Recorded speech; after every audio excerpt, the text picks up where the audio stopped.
And you don't even know why the other games are banning you either. Yeah, you can watch my AK spray. It's trash. Can I watch I'm it? terrible at this game. Do you mind if I watch? Oh yeah, definitely. You can go ahead and watch. Watching him, chat. I told you I said I'd watch him. He's also racist before on his other account. I was watching you, mate, and you did nothing. You just sat in the chair and did nothing. Yeah, I was on TikTok. I was on 6 pieces of corn. TikTok. All right. Well, how about you jump up, man, and show me your AK spray? Come over here and show me, and shoot the wall over here. Oh yeah, can't get it.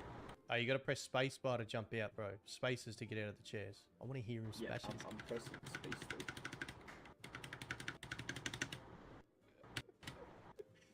And I can't.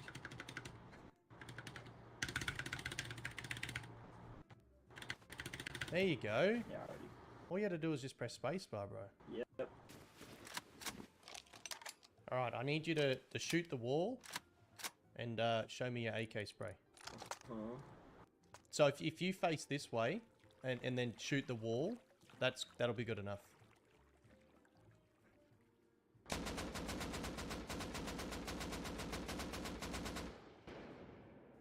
Yeah, mate, that's not right. I can already tell you that that's not right. I see why they game banned you.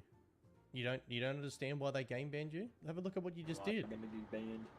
Yeah, you're gonna be banned. You shouldn't have cheated in Rust, mate. All right, well, you have a lovely day, and you need to leave the server now. All right. Yeah, you too. No more cheating in Alright. Rust. Yeah. Can you just tell Ronnie he can have my loot? Can I what? Tell Ronnie he can have all my loot. Tell Ronnie he can have all your loot. Can't take. Yeah. Sure. Bye bye, mate.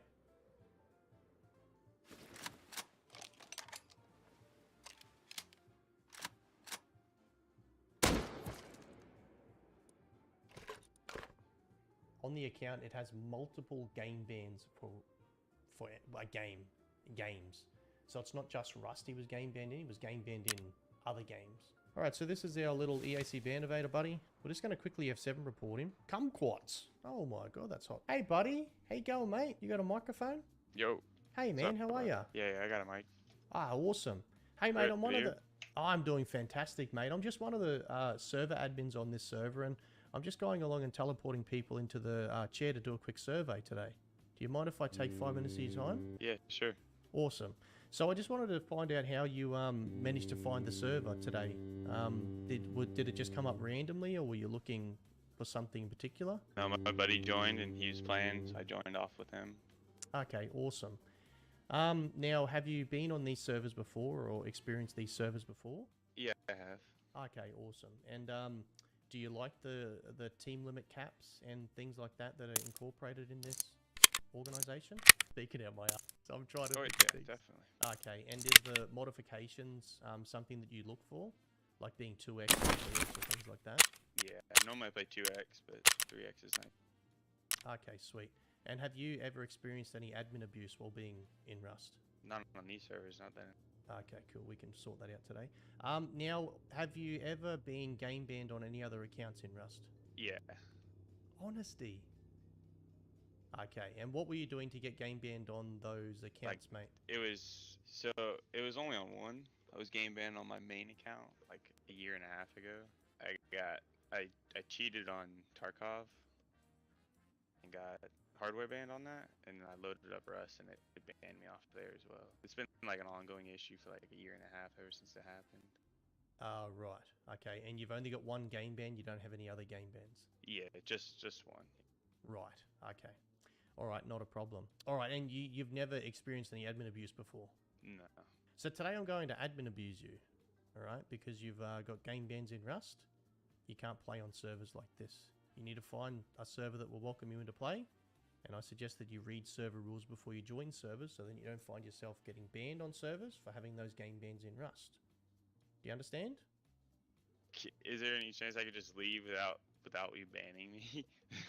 I mean, you've been free to just leave whenever you want to leave, but whether you leave now or whether I ban you before you leave doesn't matter. You're getting banned nonetheless. It'll only be a server ban unless you're cheating. Gone. Yeah, you don't want a part of that.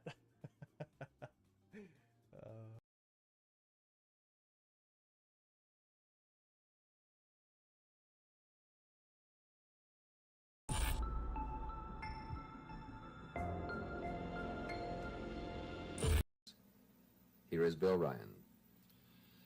Good evening, Meyer. Or NASA. The mission of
Can this guy fucking...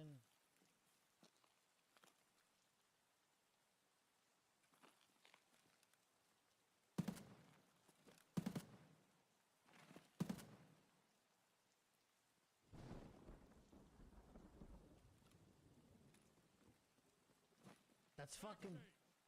Bro, that's fucking Tagilla right there.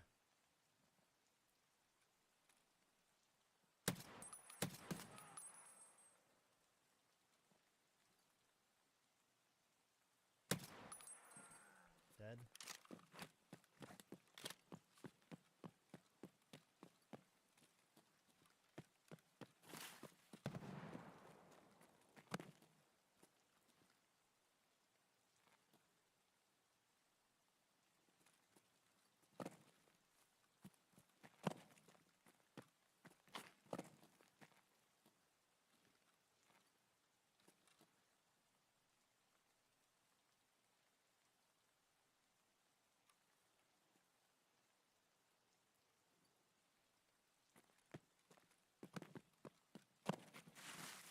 Now here comes the hard part, is finding the other guy that's with them.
Ладно, ну пи.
tell what's what with this. Schlurps, Langman, Daddy, McNasty, Jorvik, Up and O, Doso, thank you guys.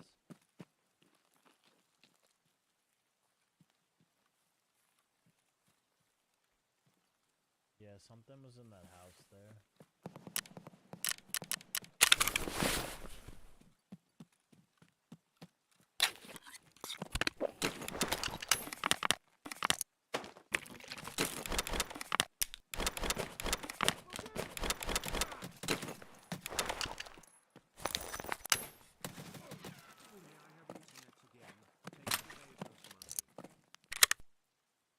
Yeah, this was the other guy.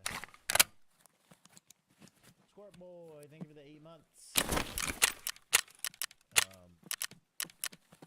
was the other Ash 12, yeah. Unless there's another one.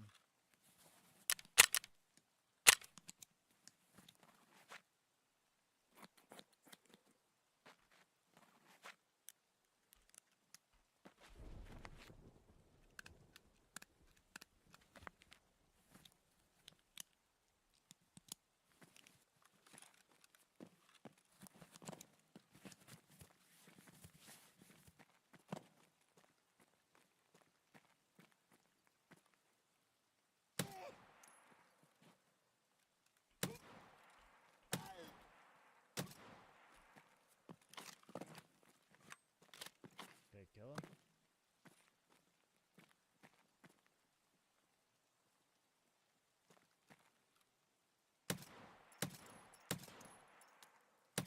That is Tagilla fucking zooming, bro.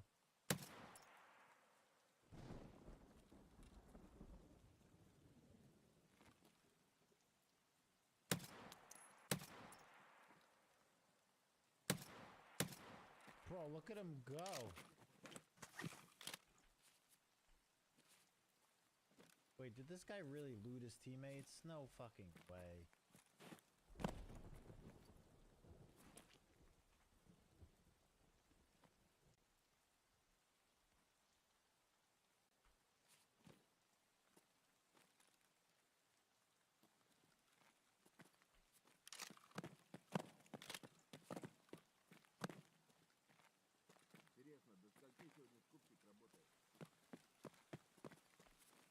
Yeah, that.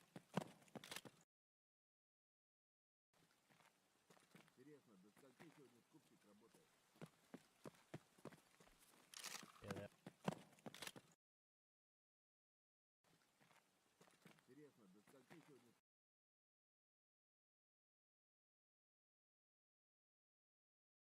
Trying to hear my mic through the video on the stream, but I got myself in some weird ass loop. Trying to hear my mic sounds like shit right now.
shimba, shimba, shimba, shimba, shimba, bim, bim.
Insta headshotted.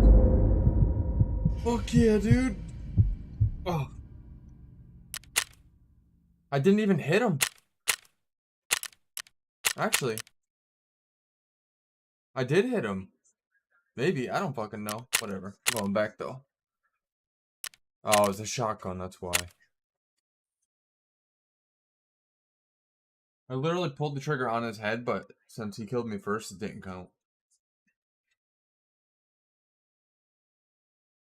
Tarkov.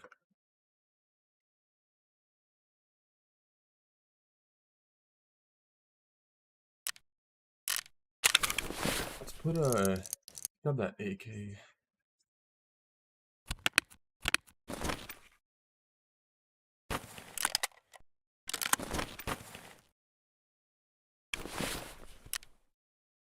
Find all the...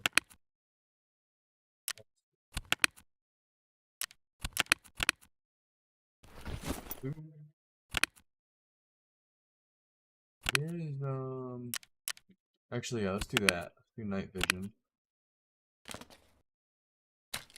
The AK, if I could locate it.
Outdoors, and I should be good to go.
god, I didn't.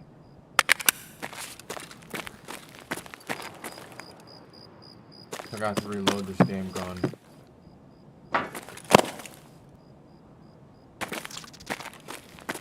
It's alright.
That's a leg breaker.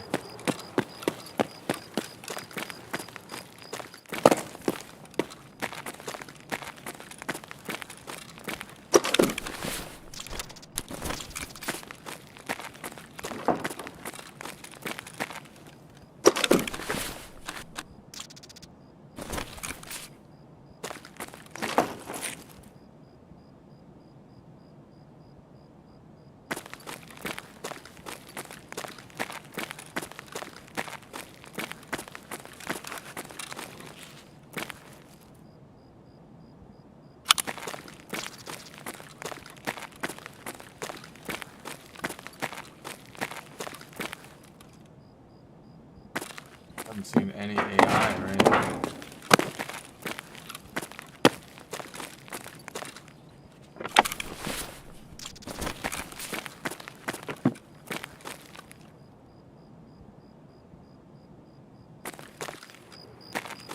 Haven't seen shit.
Эй, земляк, мы стрелять не хотим, мы так наблюдаем.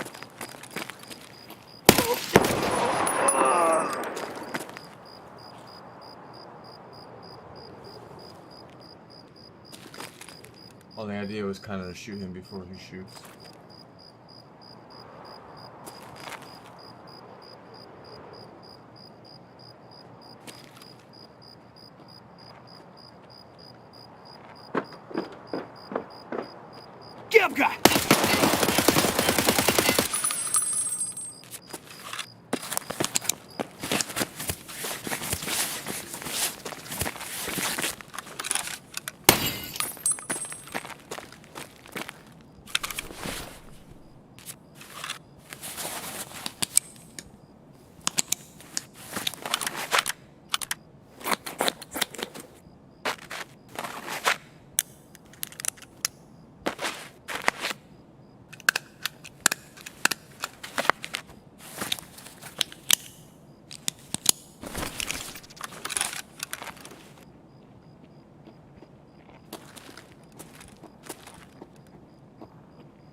Are you fucking kidding me, bro? Every time I fix my arm, I get a new broken arm. Their PS ammo is so fucking powerful. It's like, if I use PS ammo, they're like, ugh. And you go and if you go and check their armor, it's missing like 1 point. If I get hit with a PS ammo, it breaks my arm, my leg, zeroes my armor out. I got like 2 heavy bleeds, 2 light bleeds.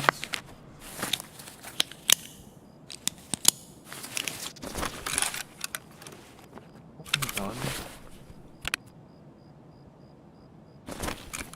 I'm not taking a fucking picture right now. I guess considering they just gave me a free one, I'll take it.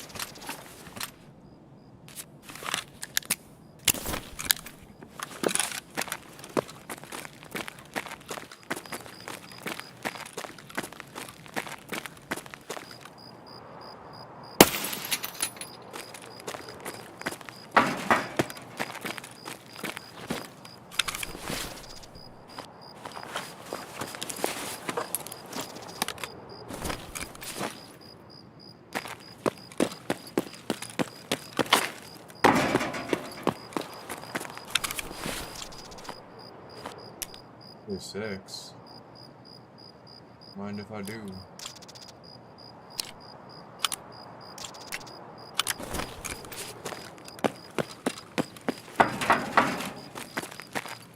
I don't think I have mark keys on me at all, do I? Take a lot of my fucking case. Dude.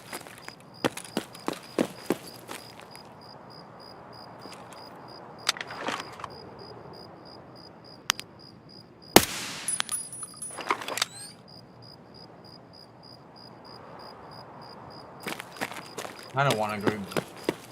I don't know.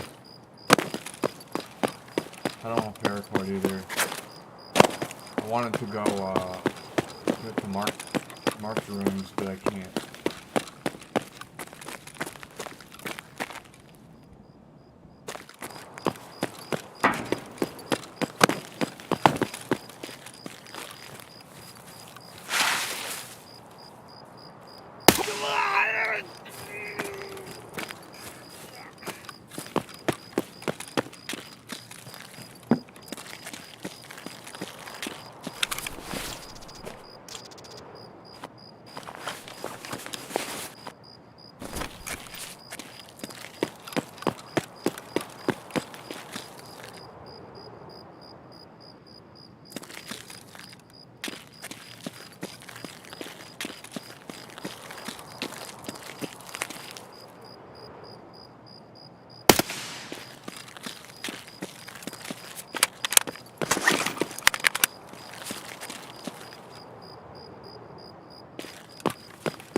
I don't know, filing cabinets are worth checking for reserve.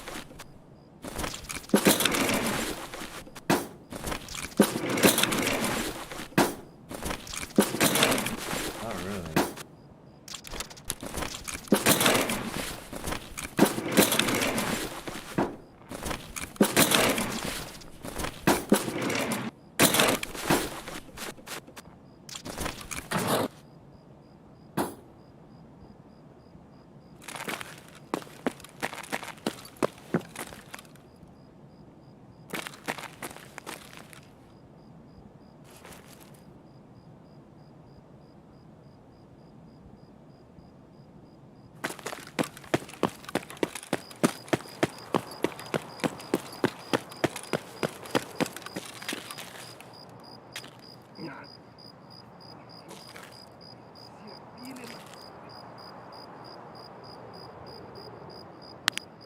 Fuck.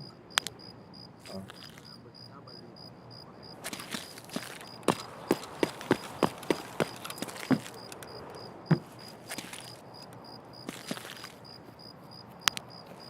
Пожрать бы, конечно, What?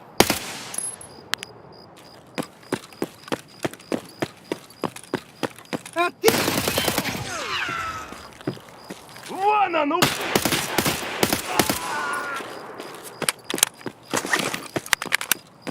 I need paracord is what I need. I'm just gonna get the fuck out of here. I should have brought it. I know one thing. Next raid, I'm bringing paracord, and I'm also bringing fucking Mark keys.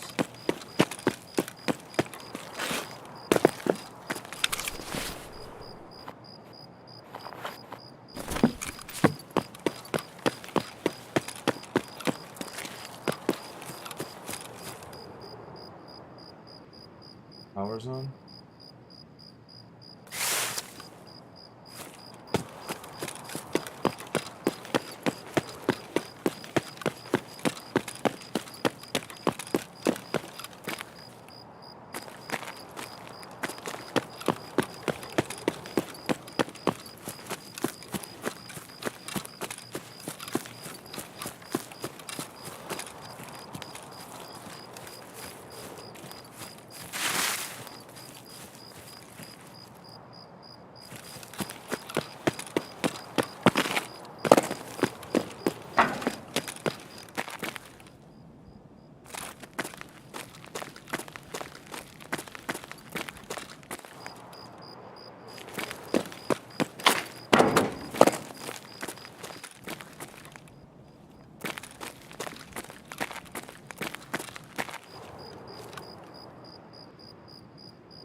Really, dude.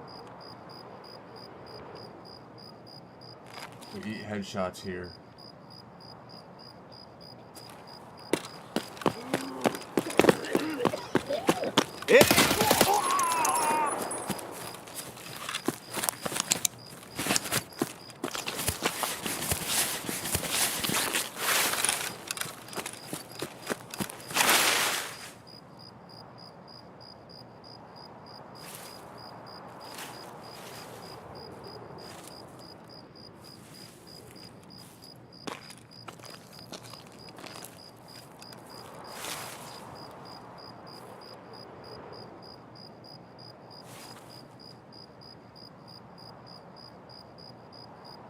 Yeah, I don't really know how to get to D2. That's the problem. Like, I don't know this map like that. So, I mean, I could exfil D2, I guess, if I really get there, but I don't. So, yeah, that's the problem. And another problem is I just combat. Oh, no, I didn't.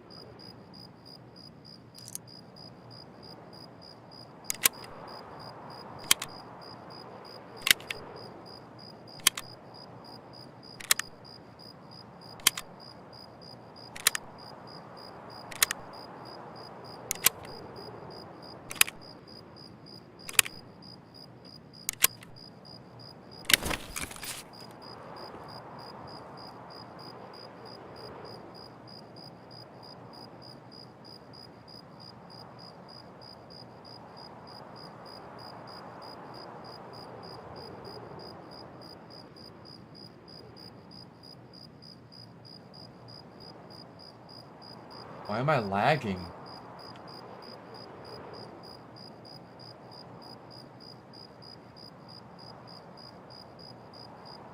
Getting 40 FPS.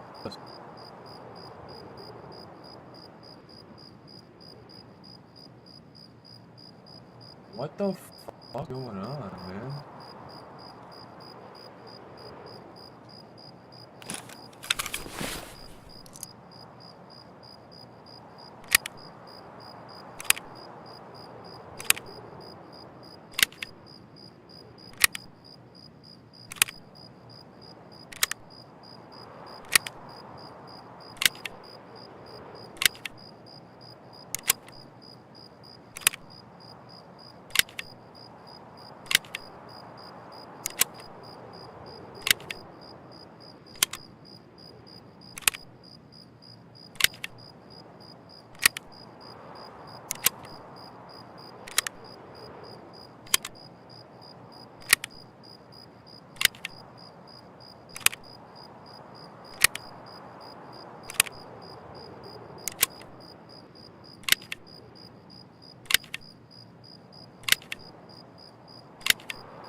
Thing.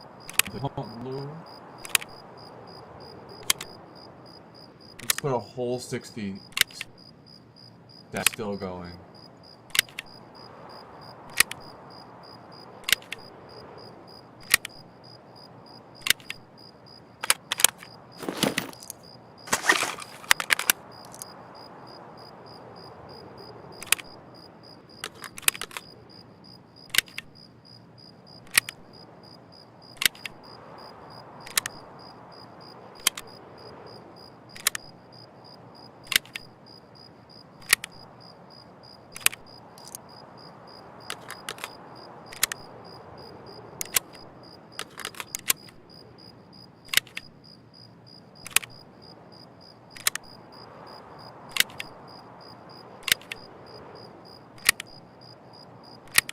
Normally when I do this map, I exfil at the no backpack exit.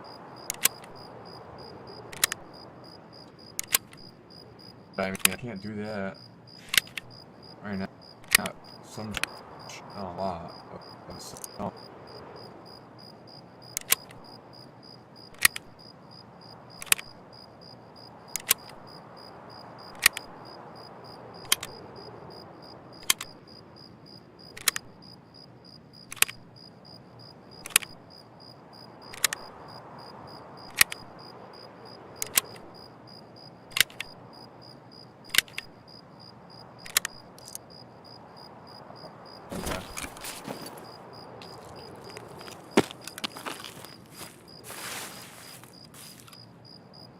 I don't know why my frames are dropping. I'm gonna try to get out of this area before I get my.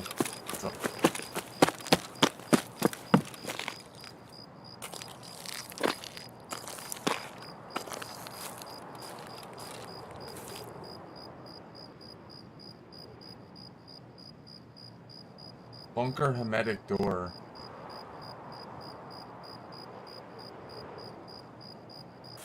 Honestly, hold on. Dude, I got fucking sad. No, I don't know why. This is an X build. I did restore power. What is going on? Why memes, man?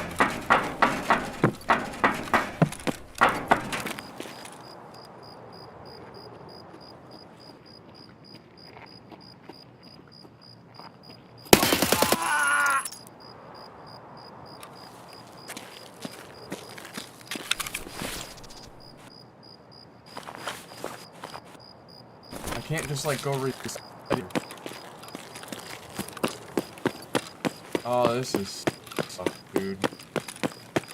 I don't even care if I die, to be honest. I just want to go fix and reset it. I'm lagging my ass off. Shit.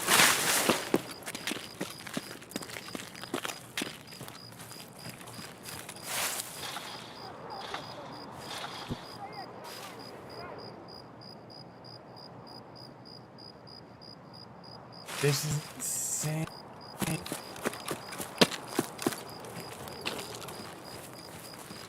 This is absolutely insane, the amount of lag I'm dealing with right now.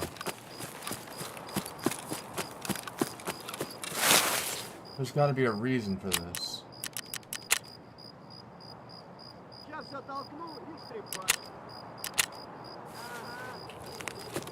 That didn't change anything. It's just Tarkov. Typical game that it is always in.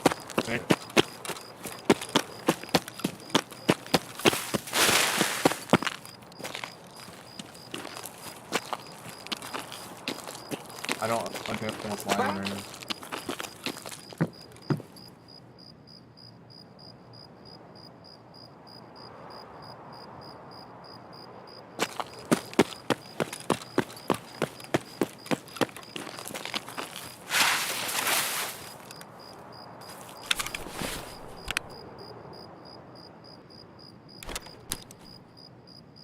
This is insane. I'm just some shit and get the fuck, honestly.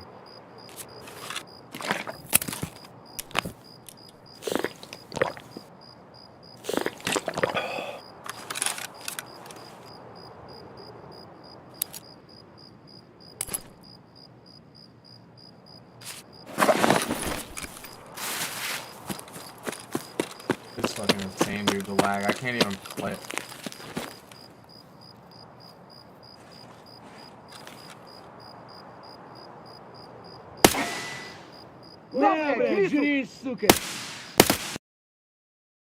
Game or some shit. I don't fucking know. What the fuck is this? What's that sound? What is going on?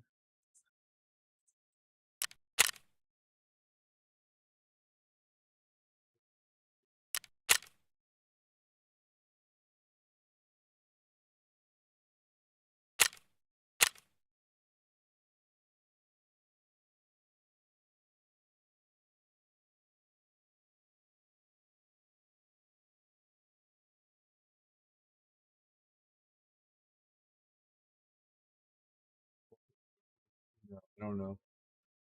I don't know what was causing the lag, but I gotta just account for the lag some shape, way, or form.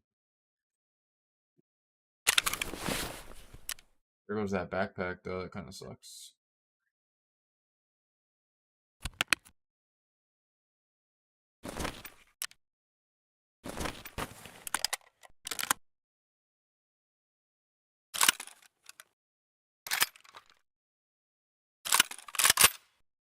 I'm gonna try the ADAR with the thermal this time.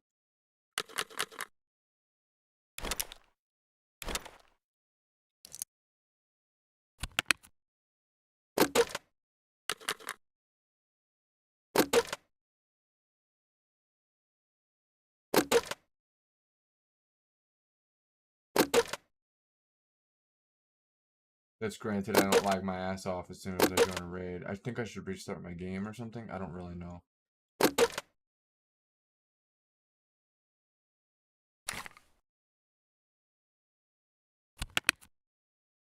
Oh, here it is. I don't need the other one. This one back away. Did it just go? 1, 2, 3. Where'd that one just go?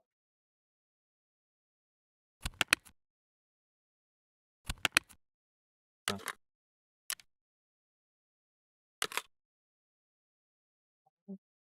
Da, da, da.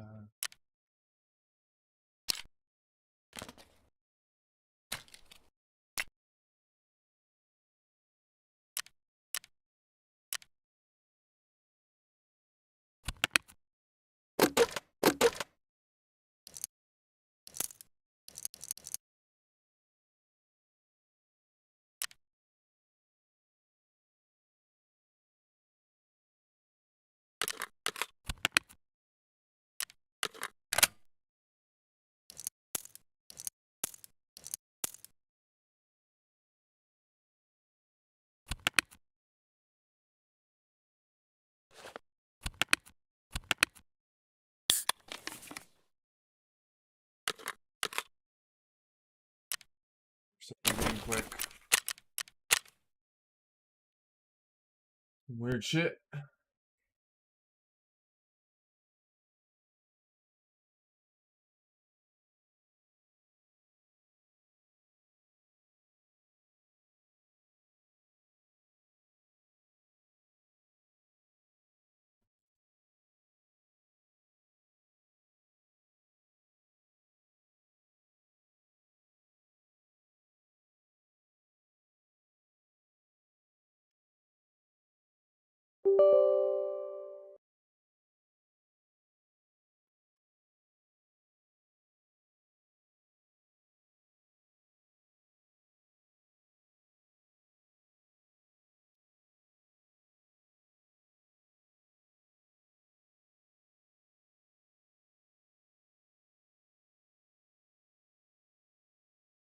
Change something.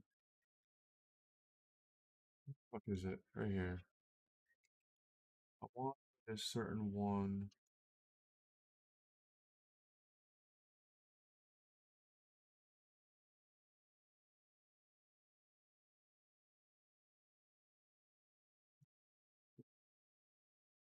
It'll do though. I just need one with a check in the middle right here.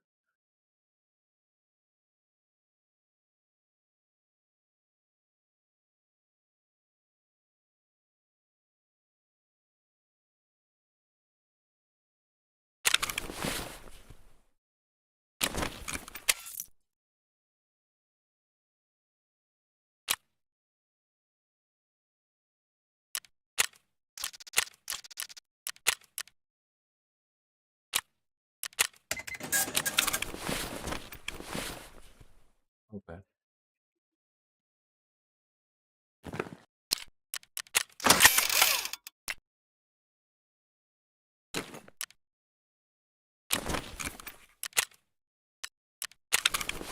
See if it lags again.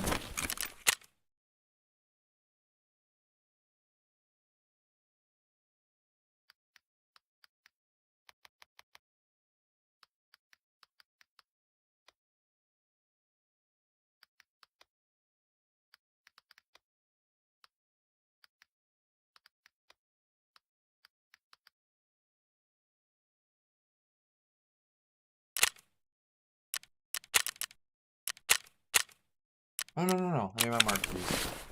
Where are you guys? RBVO, RBBK. So, boom. What other reserve marquees are there, though? There's only the 2, I think.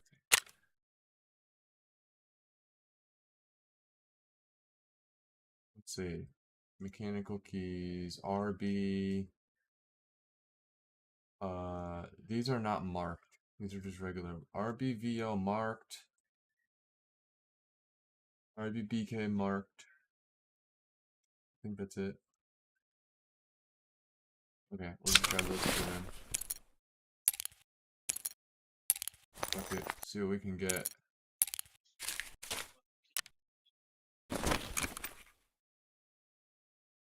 assuming this key is worth a lot. I'm not even gonna run this key yet. Or is it? I mean, I don't.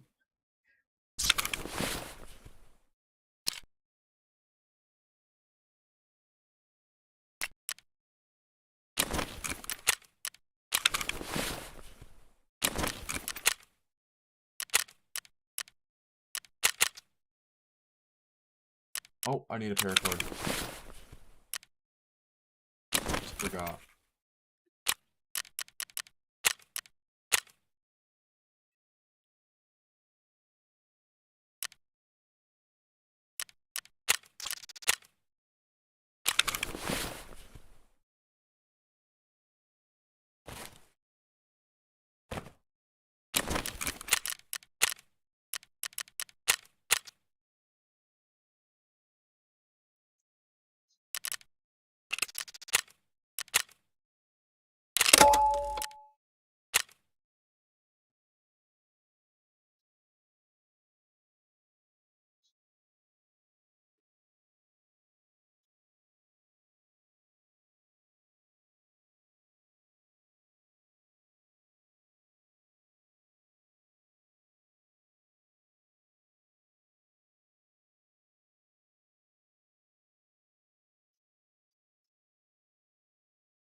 Really, Scab?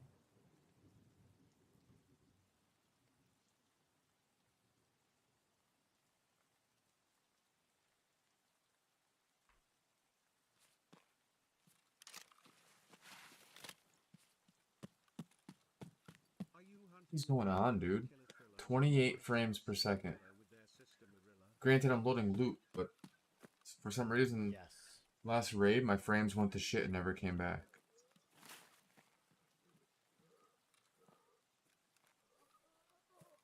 If you've never heard of them, I think you'd like the band.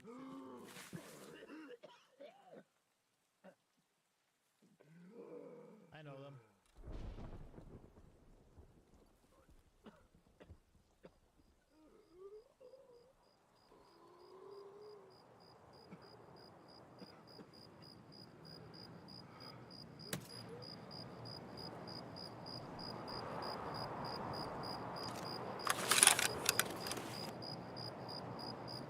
Alright, let's see if we're fucked on frames again or if we're good.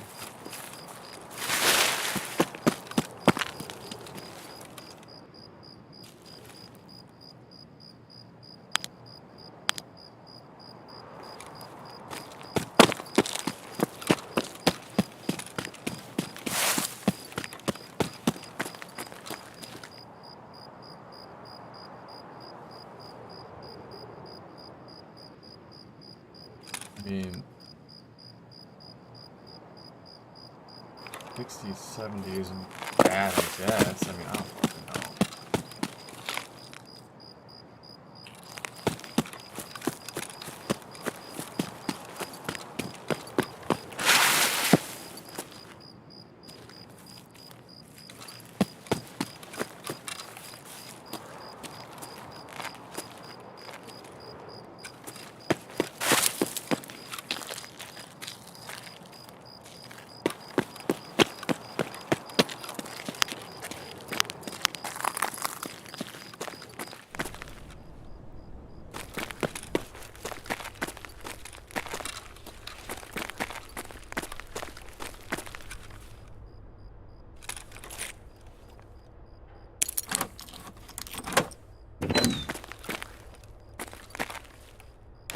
No, I never hit this. Like, I never come in here and actually hit marked rooms.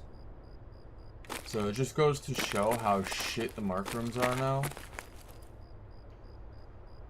When I come in here and hit it, and it's shit like that. A fucking VOD grenade and some other dumb shit.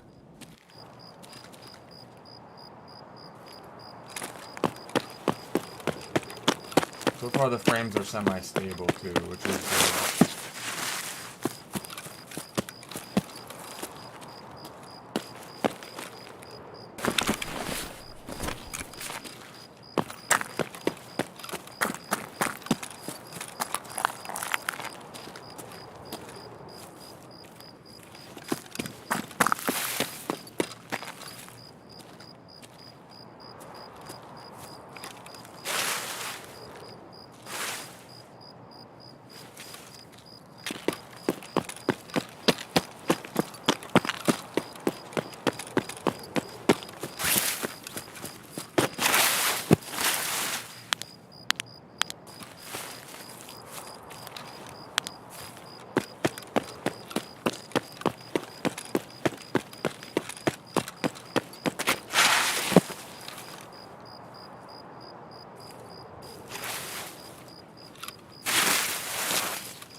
I'm just waiting for it. I'm waiting for the frames to just drop and then lose all fucking control of the performance of my fucking GPU.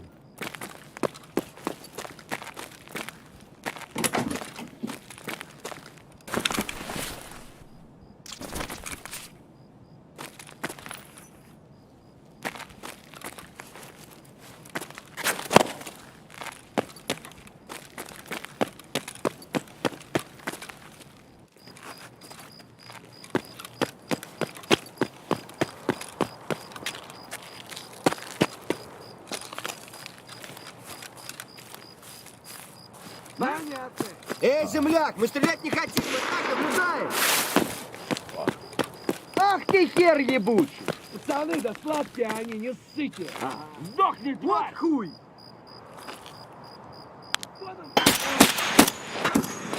На, блядь, живи, сука!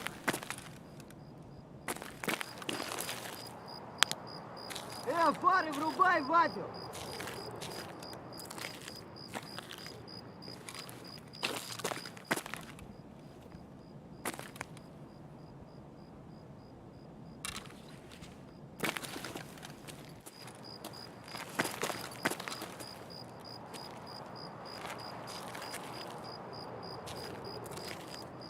Вон!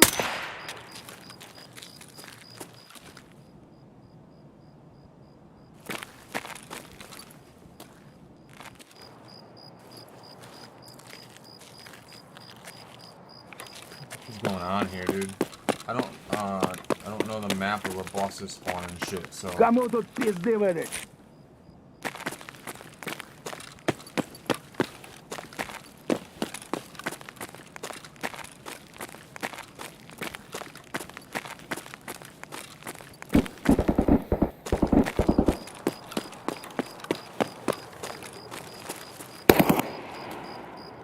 Ты куда пошел? Так, хули?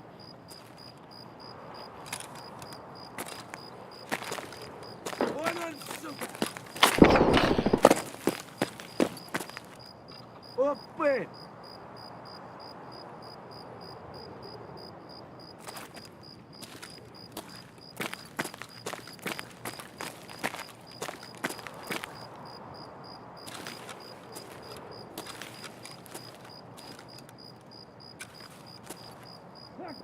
Все служивые! Хуйло, вот хуйло! Oh boy. Вон он! Вон он, сука!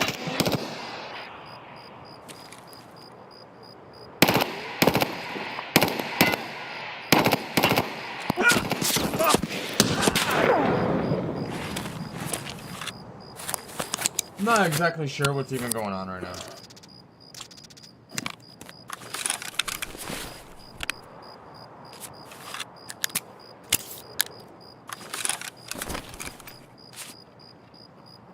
Патронов нет! На, блядь, жри, сука! It's gotta be a boss.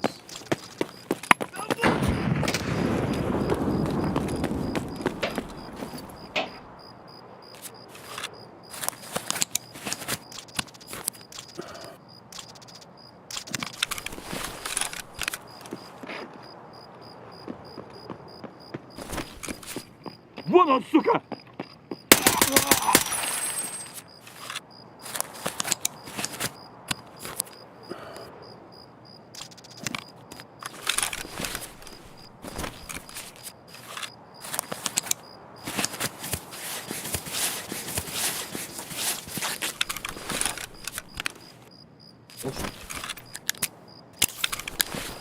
The armor's clapped.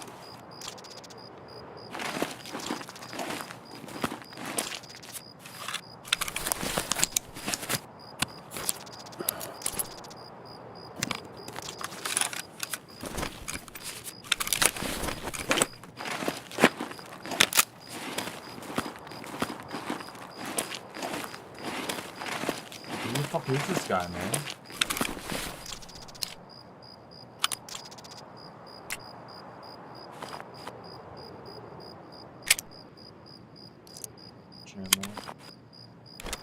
I'll take that. I mean, there's nothing really that good here, but fuck, dude.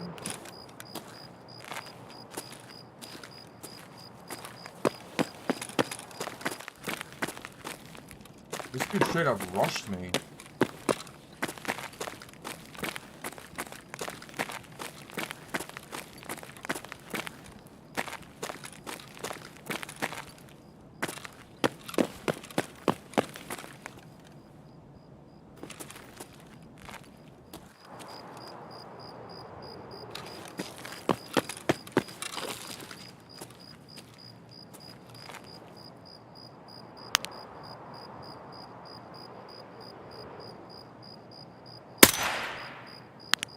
I'm kind of curious on who threw the nades, to be 100% honest.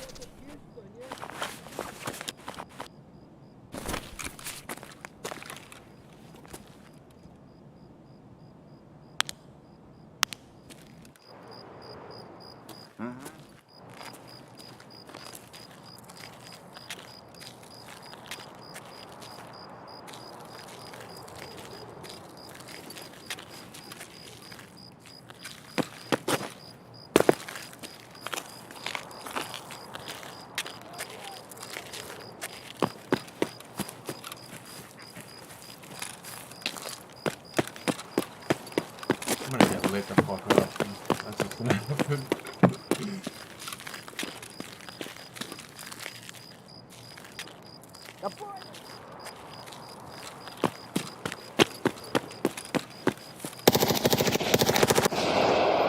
What the fuck?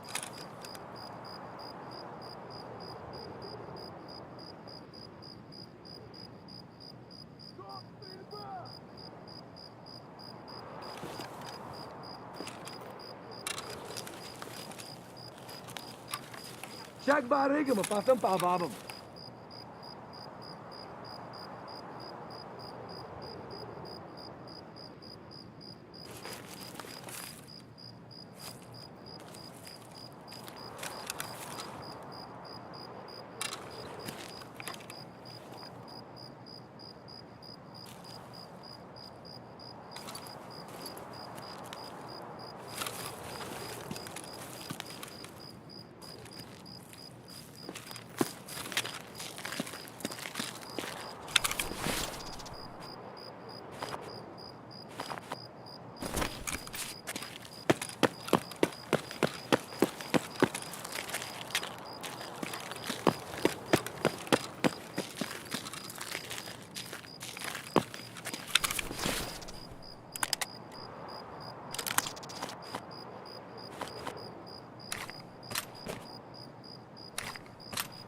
complete.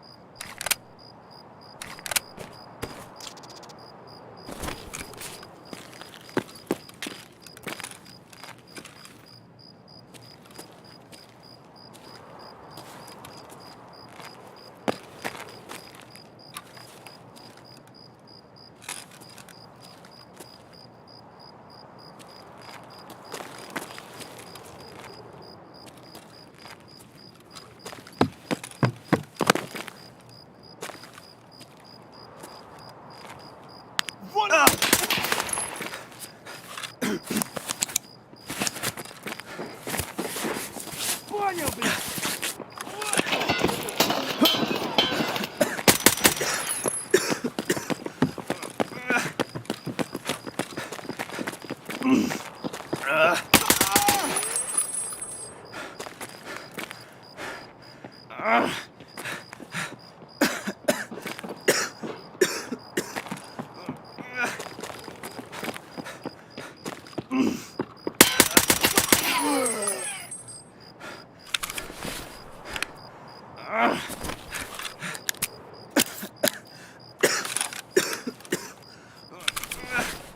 Shut up, man.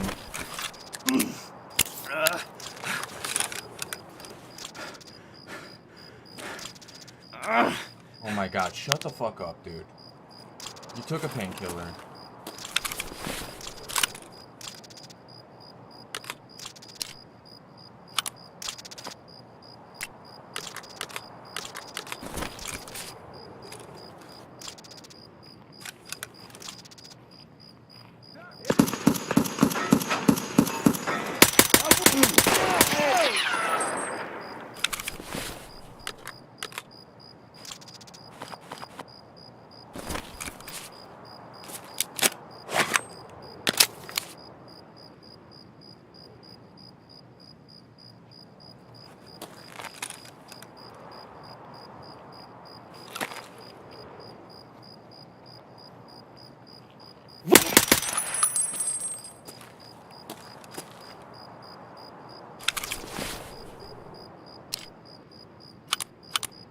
Gotta get the fuck out of here.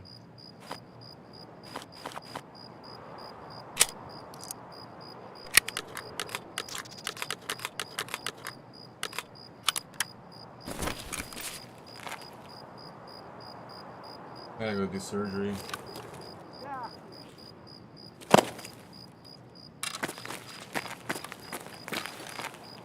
Вон он, блядь! Of course, there's a fucking aimbot scab over here somewhere. Вон он, сука!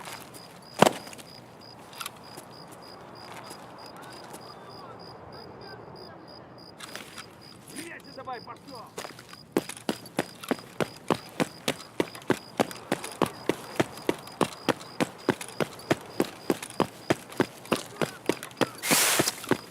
Trying to just book it.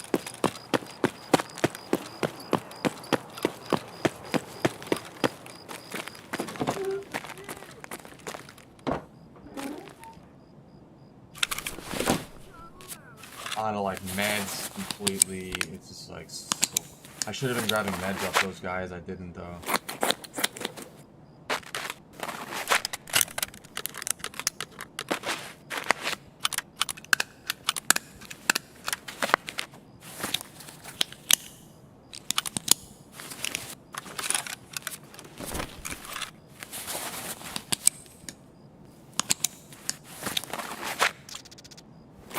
What do I got to stop heavy bleeds right now? I got a couple of Zagustins. That's pretty much it. If I get any more blacked out limbs, I'm pretty fucked.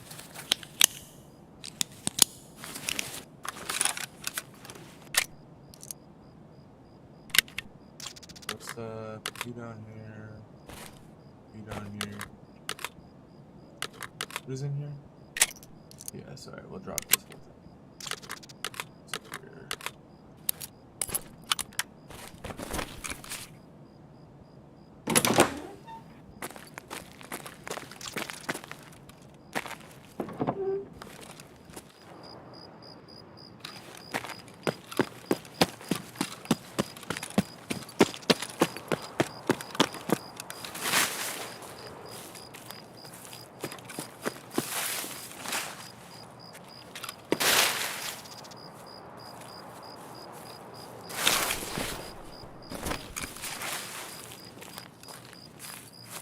My armor got fucking smoked.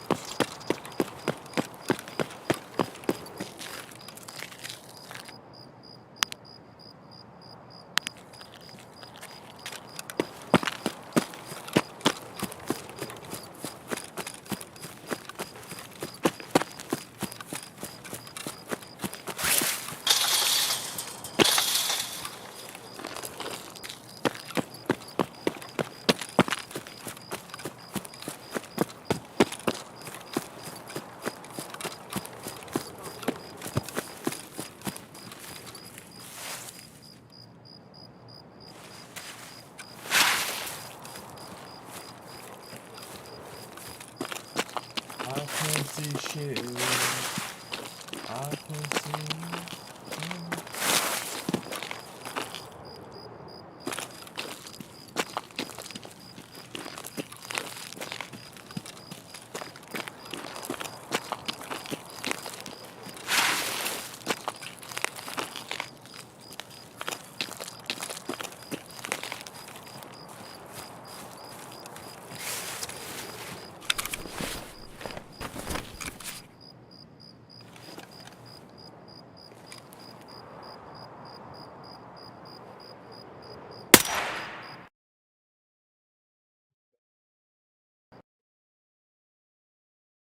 Didn't really go how I thought it was gonna. I didn't expect all the guards to come after me.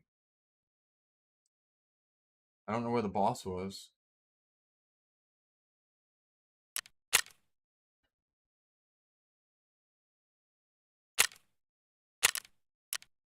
I fucking smacked with 5.56 though. I know that.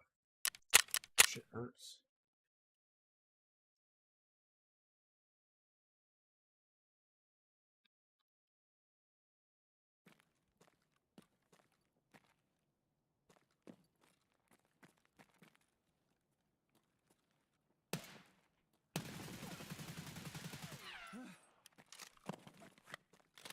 That was awkward.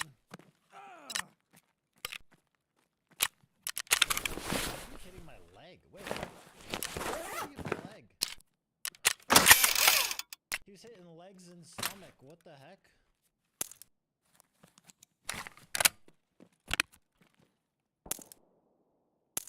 That gun's kind of sick. Got a bunch of M62s. Always good. Got a shit ton of ammo, which I don't necessarily need. Silenced Ash 12 out here. Hello, Daddy. I'm only gonna bring, oh fuck. There's a lot of ammo here.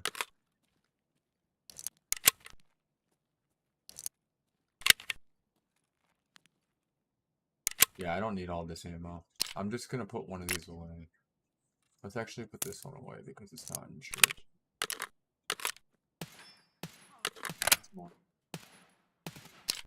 How are you not dead? What?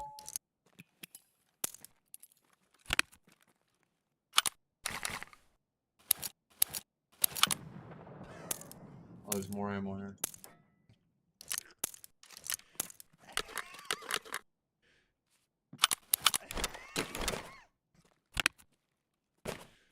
Oh, he's totally dead now, that's for sure.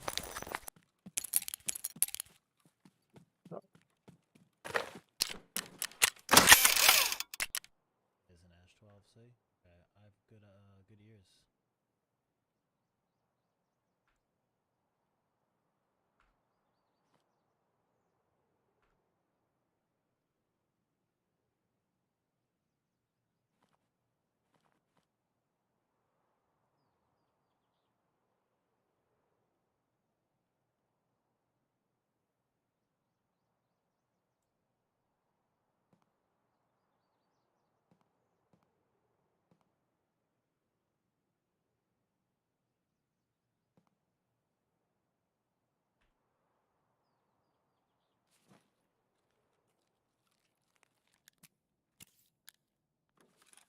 Oh yeah.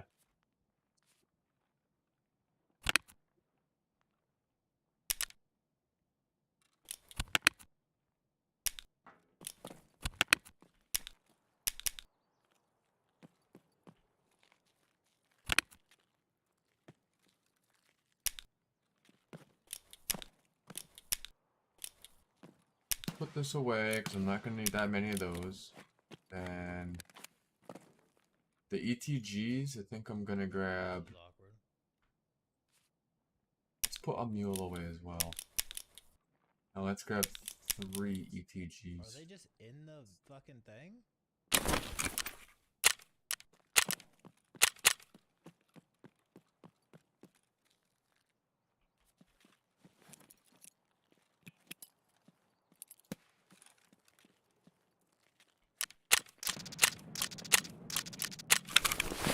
$400K later. ETGs.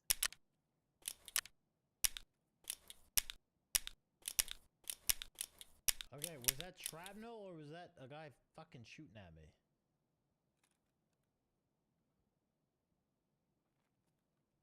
I don't know if that was the nade or not. That was the nade, right? That scared the shit out of me. Cause there's no one up here, yeah? I don't see anybody.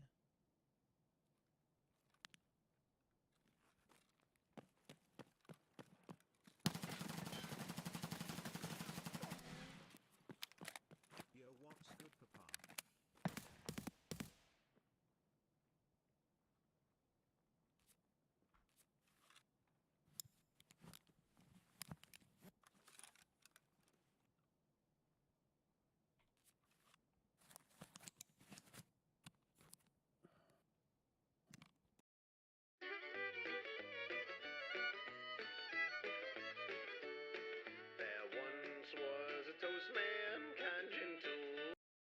Got Gunsmith Part 1.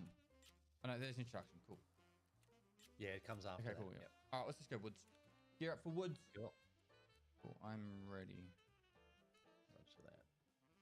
What do you got in gamma? It's I'm using a standard count. I've got. I mean alpha. Yeah. I got the rubles for the car, Vaseline, a splint, and a S March. No, I'm in the lobby now. Oh, cool. Woods. Here we go.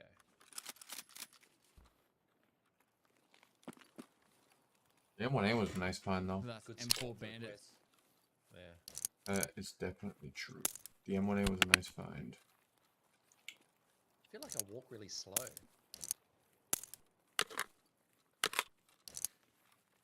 Should we do the task first, or do you want to go to Scav Hospital? Are you winning, Dad? The way I would do this normally on a very fresh one is I'd run straight up to this hidden stash. Yeah.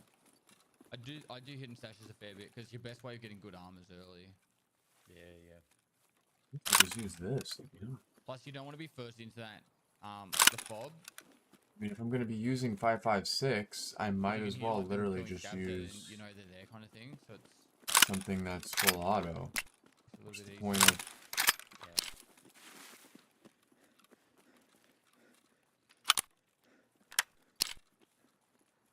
Oh my god, the thermal wasn't insured the whole time. I'll go to the bus station.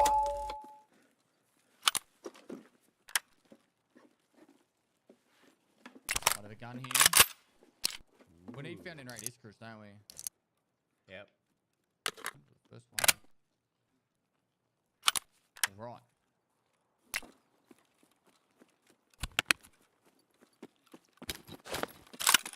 On the road again. See me legs. These mags might be worth a little bit too. Yeti and I, thanks for the 5 months, dude. Generally curious how's this game going since the new update. I'm going to RUAF to loot it.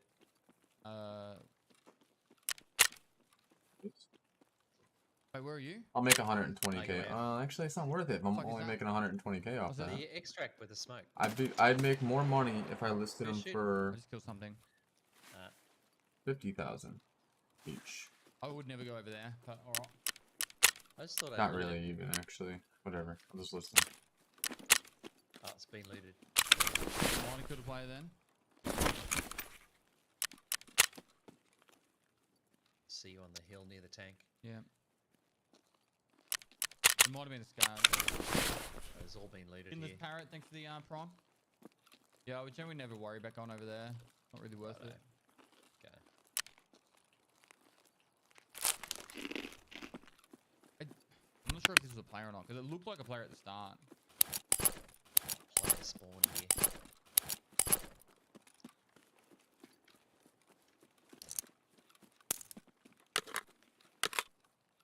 Forget where the fuck his body is.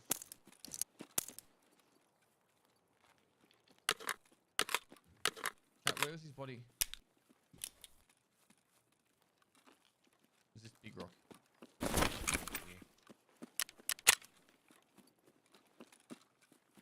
There's blood on the rock. Here's the player. What is this key worth? I don't have it on the flea at all. Someone listed it for 100K. I'm going in. Is it worth that Going though? to crawl. East Swing 108. Is East Swing 108 worth 100K? Imagine dying. Charlie Sheen. Is it worth less? I don't understand. I don't know this key at all. Daddy Nislewa's Salewa, yes. East Swing 108. Got to run an FMJs in his M4. Nice. You know he means business. Big spender. It's not worth much. To be honest, I should grab that. It's like a backpack. 50,000 key. Morphine. Oh. Yep, you Okay. need the morphine, you need the I'll list it survivors. for 98. I'll Yep, just yep. undercut that guy a little bit. I think It's not worth all. hardcore makes you a lot better. It really does. You learn all the little spawns for everything. Amelia. Tashonka. Do you collect cigarettes from the start or wait till later? Yeah, I know you should get them at the start. Yep. Now you can buy a Food and scav drink junk box. is a little bit of a priority early on, just because you'll be surprised how quickly you'll churn through it. It's so hard to buy.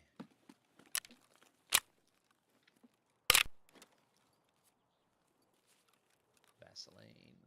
Morphine. Need 8 morphine in total. Toilet paper. Excellent.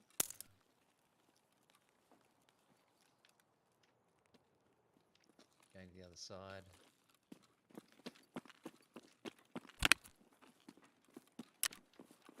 Yes. It's probably daytime now anyway. I don't want to do night raids.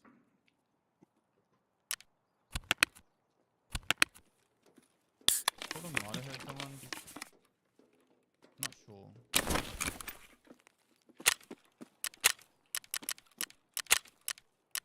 Yeah, no issue. People in there. The golden star. Yeah, nice. I got one too. That's 14 range worth of. Ha ha ha. 4, 3, 2, 1. Boom. Thank you. Thanks for doing this, man. Really appreciate it. Hey, welcome. It's very good to meet you. Nice to meet you too. And thanks for not lighting this place on fire. You're welcome. That's coming later. How does one, just in the middle of doing all the things you do, create cars, rockets, all this stuff you're doing, constantly innovating, decide to just make a flamethrower? Where do you have the time for that? Well, we didn't put a lot of time into the flamethrower. This was an off-the-cuff thing, and so I have sort of like it's sort of a hobby company called The Boring Company, which started out as a joke, and we decided to make it real, and dig a tunnel under LA, and then other people asked us to dig tunnels, and so we said yes in a few cases. And then we have a merchandise section that only has one piece of merchandise at a time. And we started off with a cap, and there was only one thing on. It was just boringcompany.com/cap or hat. That's it. And then we sold the hats, limited edition. It just said The Boring Company. And then I'm a big fan of Spaceballs, the movie, and in Spaceballs, Yogurt goes through the merchandising section, and they have a flamethrower in the merchandising section of Spaceballs, and the kids love that one. That's the line when he pulls out the flamethrower. It's like, we should do a flamethrower. So we Does anybody tell you no? Does anybody go, Elon? Maybe for yourself, but selling a flamethrower, the liabilities, the people you're selling this device to, what kind of unhinged people are going to be buying a flamethrower in the first place? Do we really want to connect ourselves to all these potential arsonists? Yeah, it's terrible. It's terrible. Shouldn't buy one. I said don't buy this flamethrower. Don't buy it. Don't buy it. That's what I said. But still, people bought it. Yeah, there's they're not gonna nothing I could listen. do to stop them. If you I build could it, not they will stop come. them. I said, don't buy it. It's a bad idea. How many did you make? It's dangerous. It's got wrong. Don't buy it. And still, people bought it. I just couldn't stop them. How many did you make? 20,000 And they're all gone. in 4 days. They sold out in 4 days. Are you going to do another run? No. No, that's it. Yes. I said we would do 20. We did 50,000.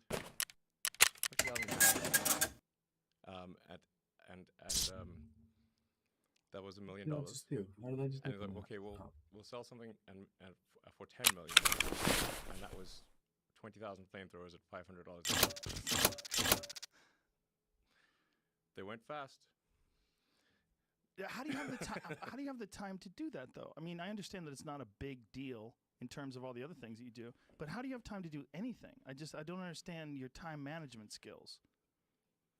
I mean, I didn't spend much time on this flamethrower. I mean, to be totally frank, it's actually just a roofing torch with an air rifle cover. It's not a real flamethrower. Which is why it says not a flamethrower. That's why we were very clear. This is not actually a flamethrower. And also we were told that various countries would ban shipping of it, but they would ban flamethrowers. So to solve this problem for all the customs agencies, we labeled it not a flamethrower. Did it work? Is it effective? I don't know. I think so. Yes. So far. Yes. Now, but you do. Because they said you cannot strip a flamethrower. But you do so many different things. Forget about the flamethrower. Like, how do you do all that other shit? How does one decide to fix LA traffic by drilling holes in the ground? And who do you even approach with that? Like, when you have this idea, who do you talk to about that? I mean, I'm not saying it's going to be successful or sort of, I know it's just like asserting that it's going to be successful. But so far, I've lived in LA for 16 years, and the traffic has always been terrible. And so I don't see any other ideas for improving the traffic.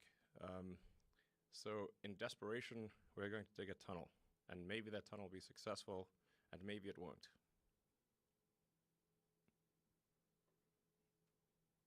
I'm listening. Yeah. I'm not trying to convince you it's going to work. And are the people that you're... Or anyone. But you were starting this, though. This is actually a project you're starting to implement, right? Yeah, no, we've dug about a mile. It's quite long. It takes a long time to walk it. Yeah. Now, when you're doing this, what is the ultimate plan? The ultimate plan is to have these in major cities and anywhere there's mass congestion and just try it out in LA first? Yeah, it's in LA because I mostly live in LA. That's the reason. It's a terrible place to dig tunnels. This is one of the worst places to dig tunnels because there's mostly because of the paperwork. People think it's like, what about seismic? It's like, actually, tunnels are very safe in earthquakes. Why is that? Earthquakes are essentially a surface phenomenon. It's like waves on the ocean. So if there's a storm, you want to be in a submarine. So being in a tunnel is like being in a submarine. Now the way the tunnel is constructed is it's constructed out of these interlocking segments, kind of like a snake. It's sort of like a snake exoskeleton with double seals, and so even when the ground moves, the tunnel actually is able to move along with the ground, like an underground snake, and it doesn't crack or break, and it's extremely unlikely that both seals would be broken, and it's capable of taking 5 atmospheres of pressure. It's waterproof, methane-proof, gas-proof of any kind, and meets all California seismic requirements. So when you have this idea, who do you bring this to? I'm not sure what you mean by that. Well, when you're implementing it, so you're digging holes in the ground. Like you Yes. have to bring it to someone that lets you do it. Yeah, so there were some engineers from SpaceX who thought it would be cool to do this, and the guy who runs it like day to day, Steve Davis. He's a longtime SpaceX engineer. He's great. So Steve was like, "I'd like to help make this happen." I was like, "Cool." So we started off with digging a hole in the ground. It's got like a permit for a pit, big pit, and just dug a big pit. And you have to tell them what the pit's for, or you just say, "Hey, we just want to dig a hole." No, you just fill out this form. And That's it. Yeah, it was a pit in our parking lot. But do you have to give them some sort of a blueprint for your ultimate idea? And do they have to approve it? Like, how does that work? No, we just started off with a pit. Okay. Big pit. And it's not really, they don't really care about the existential nature of a pit. You just say like, I want a pit. Right. And it's a hole in the ground. So then we got the permit for the pit, and we dug the pit, and we dug it in like, I don't know, 3 days, 3 days. Actually, I think 48 hours, something like that. Because Eric Garcetti was coming by for he was going to attend the Hyperloop competition, which is like a student competition we have for who can make the fastest pod in the Hyperloop. And he was coming. The finals were going to be on Sunday afternoon, and so Eric was coming by on Sunday afternoon. He was like, we should dig this pit and then like show Eric. So this was like Friday morning, and then so it was about a little over 40 hours. 40 hours later, we dug the pit. It was like we're in 24/7, 48 straight hours, something like that, and dug this big pit, and we're like showed Eric the pit. It's like obviously it's just a pit, but hey, it's hole in the ground is better than no hole in the ground. And what do you tell them about this pit? I mean, you just say So this is the start beginning of this idea. Yes. We're going to build tunnels under LA to help funnel traffic better. And they just go, okay. We've joked around about this in the podcast before. That like, what other person can go to the people that run the city and go, hey, we're going to dig some holes underground and put some tunnels in there. And they go, oh yeah, okay. Nothing wrong with a hole in the ground. But it's people dig holes in the ground all the time. But my question is, like, I know how much time you must be spending on your Tesla factory. I know how much time you must be spending on SpaceX, and yet you still have time to dig holes under the ground in LA and come up with these ideas and then implement them. Like, I got a million ideas. I'm sure you do. There's no shortage of that. Yeah. I just don't know how you manage your time. I don't understand it. It doesn't even seem humanly possible. I do basically. I think people like don't totally understand what I do with my time. They think like I'm a business guy or something like that. Like my Wikipedia page says business magnate. What would you call yourself? I'm a business magnet. Can someone please change my Wikipedia page to magnet? They'll change it right now. Please It's probably already changed. It's locked. So somebody has to be able to unlock it and change it to magnet. Someone will get I want that. to be a magnet. No, I do engineering and and manufacturing and that kind of thing. It's like 80% more of my time. Ideas and then the implementation of those ideas.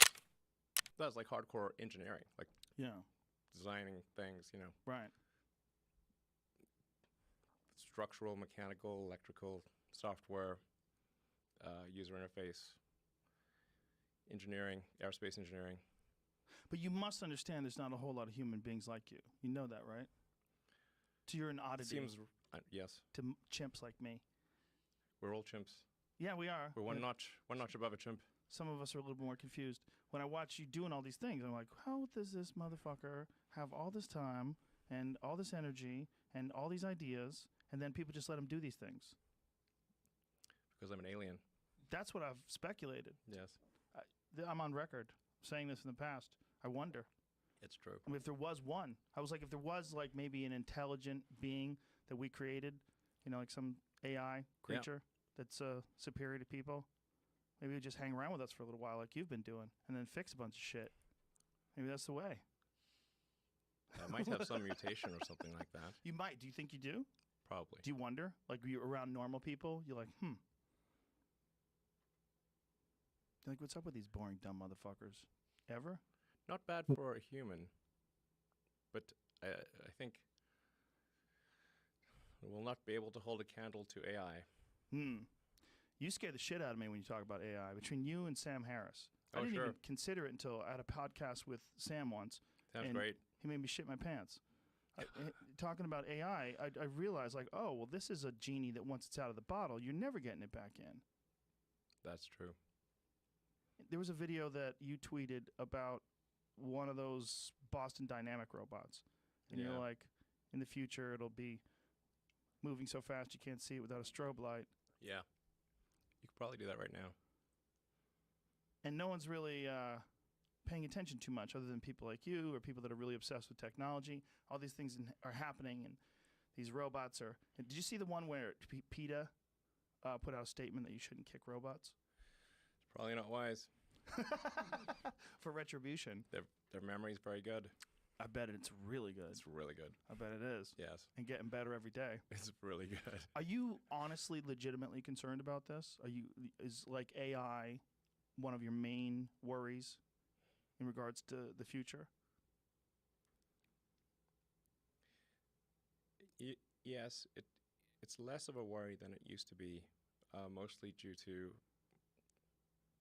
taking more of a fatalistic attitude.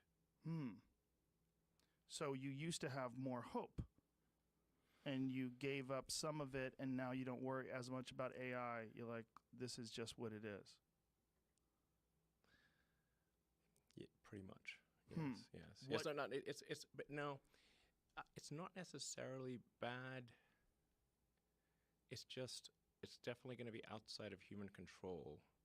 Not necessarily bad, right? Yes, it's not necessarily bad. It's just outside of human control. Now, the thing that's going to be tricky here is that it's going to be very tempting to use AI as a weapon. It's going to be very tempting. In fact, it will be used as a weapon. So the on-ramp to serious AI, the danger is going to be more humans using it against each other, I think, most likely. That'll be the danger. Yeah. How far do you think we are from something that can make its own mind up, whether or not something's ethically or morally correct, or whether or not it wants to do something, or whether or not it wants to improve itself, or whether or not it wants to protect itself from people or from other AI? How far away are we from something that's really, truly sentient?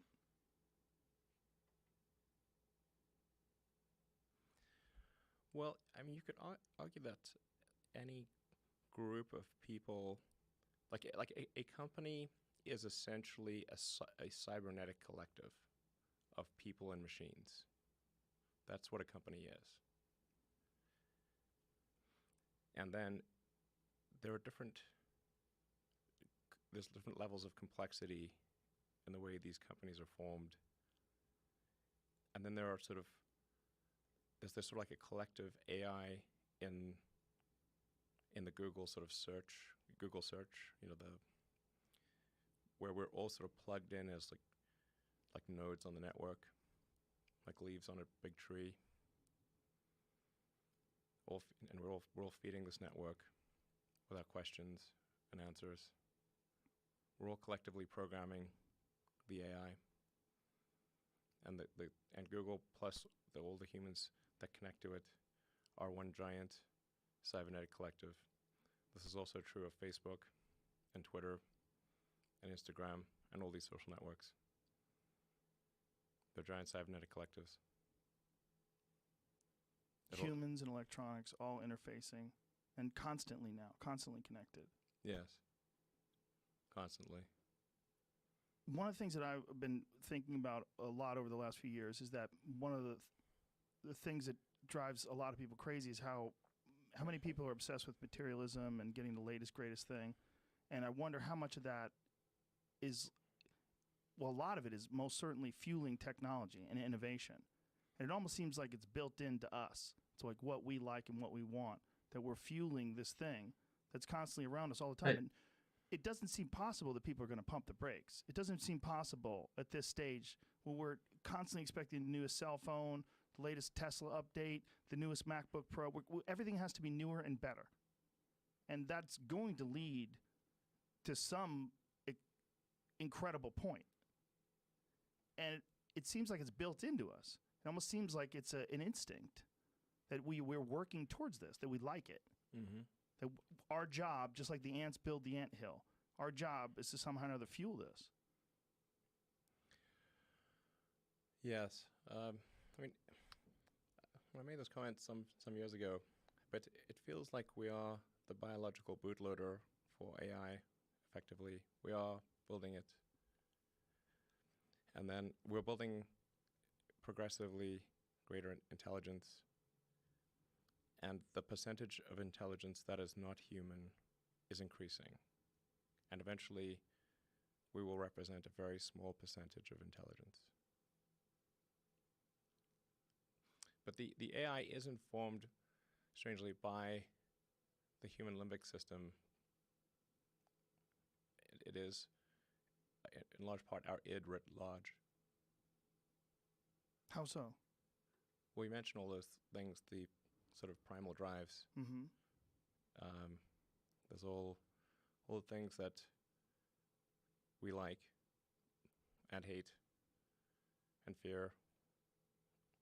They're all there on the internet. They're a projection of our limbic system.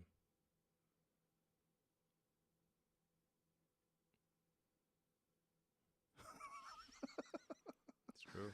No, it makes sense. And the thinking of it as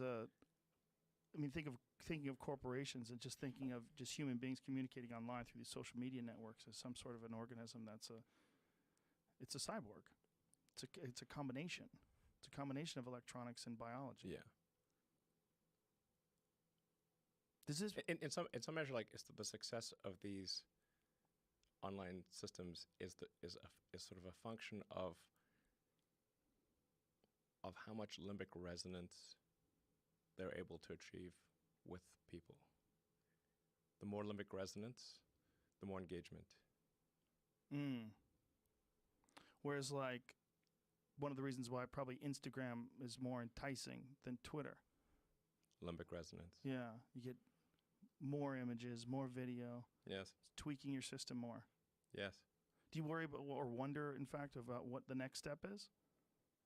I mean, a lot of people didn't see Twitter coming, that, communicate with 140 characters or 280 now would be a thing that people would be interested in.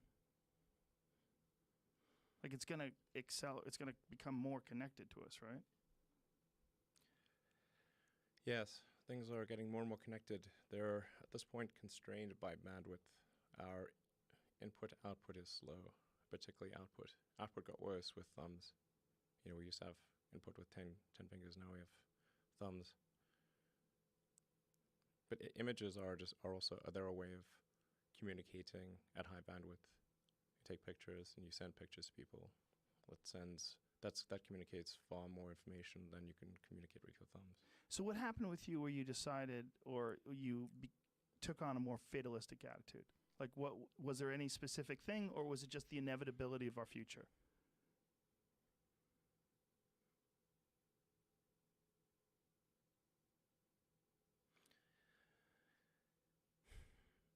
I try to convince people to slow down AI, to regulate AI. This was futile. I tried for years. This seems Nobody like a scene listened. in a movie Nobody where listened. the robots are going to fucking take over and you're freaking me out. Nobody listened. Nobody listened. No one. Are people more inclined to listen today? It seems like an issue that's brought up more often over the last few years than it was maybe 5-10 years ago. It seemed like science fiction. Maybe they will. So far, they haven't. I think people don't like normally the way that regulations work is very slow, indeed. So usually there'll be some new technology. It will cause damage or death. There will be an outcry. There will be an investigation.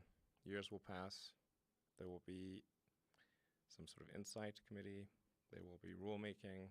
then there will be oversight, eventually regulations. This all takes many years.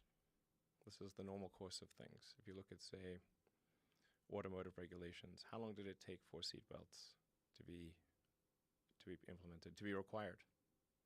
You know, the auto industry fought seatbelts, I think, for more than a decade. Successfully fought any regulations on seatbelts, even though the numbers were extremely obvious. If you had a seatbelt on, you would be far less likely to die or be seriously injured. It was unequivocal. And the industry fought this for years successfully. Eventually, after many, many people died, regulators insisted on seatbelts. If this time frame is not relevant to AI, you can't take 10 years from the point at which it's dangerous. It's too late. And you feel like this is decades away or years away from being too late? If you have this fatalistic attitude and you feel like it's going, we're in almost like a doomsday countdown. It's not necessarily a doomsday countdown. It's a out of control countdown. Out of control, yeah. People call it the singularity, and that's probably a good way to think about it. It's a singularity. It's hard to predict, like a black hole. What happens past the event horizon? Right. So once it's implemented, it's very different because it will once be able to. Once the genie's out of the bottle, what's going to happen? And it will be able to improve itself. Yes. That's where it gets spooky, right? The idea that it can do thousands of years of innovation, very, very quickly. Yeah. And then we'll be just ridiculous. Ridiculous. We will be like this ridiculous biological shitting, pissing thing trying to stop the gods. No, stop. We like living with a finite lifespan and watching, Norman Rockwell paintings. It could be terrible, and it could be great. It's not clear. Right. But what?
Эй, земляк, мы стреляем...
Сдохни, тварь! Иди, идиот, трахать тебя и всю семью! Говно собачье! Лоб вонючий!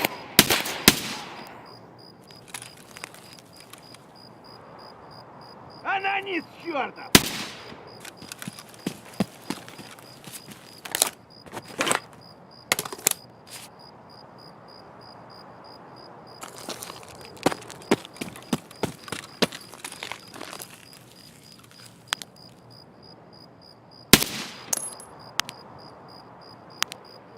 Давай, мочи!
Зачем, блядь, чё?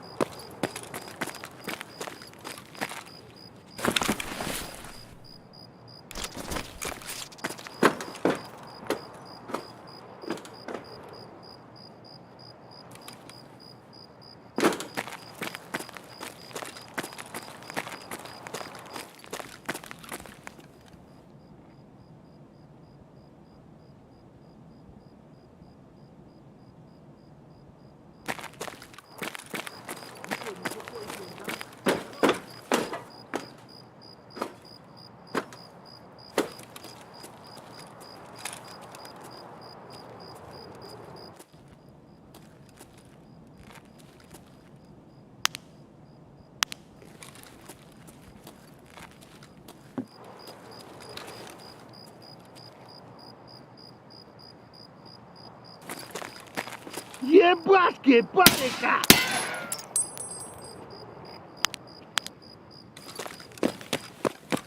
Вали, вали, хуесоса!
Нормально живем, пацаны.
one thing is for sure, we will not control it. Do you think that it's likely that we will merge somehow or another with this sort of technology and it'll augment what we are now? Or do you think it will replace us?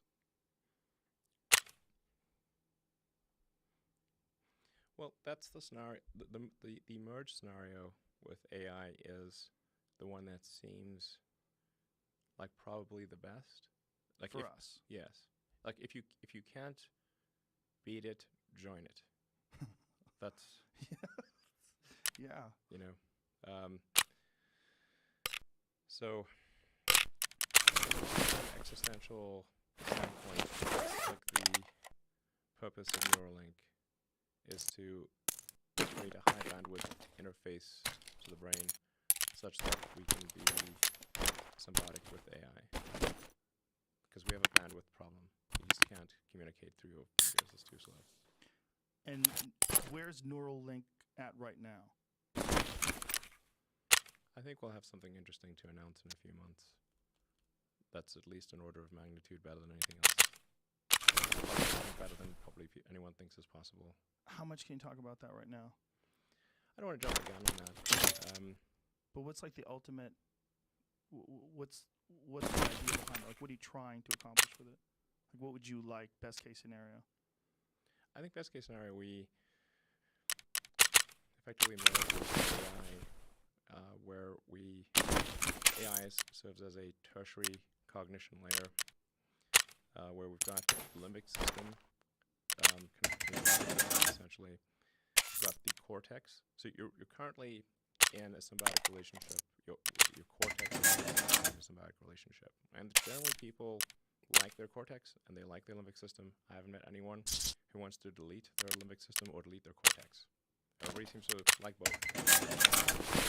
And the cortex is mostly in service to the limbic system. People may think that the thinking part of themselves is in charge, but it's mostly the limbic system that's in charge. And the cortex is trying to make the limbic system happy. That's what most of the power is oriented towards. How can I make the limbic system happy? That's what it's trying to do.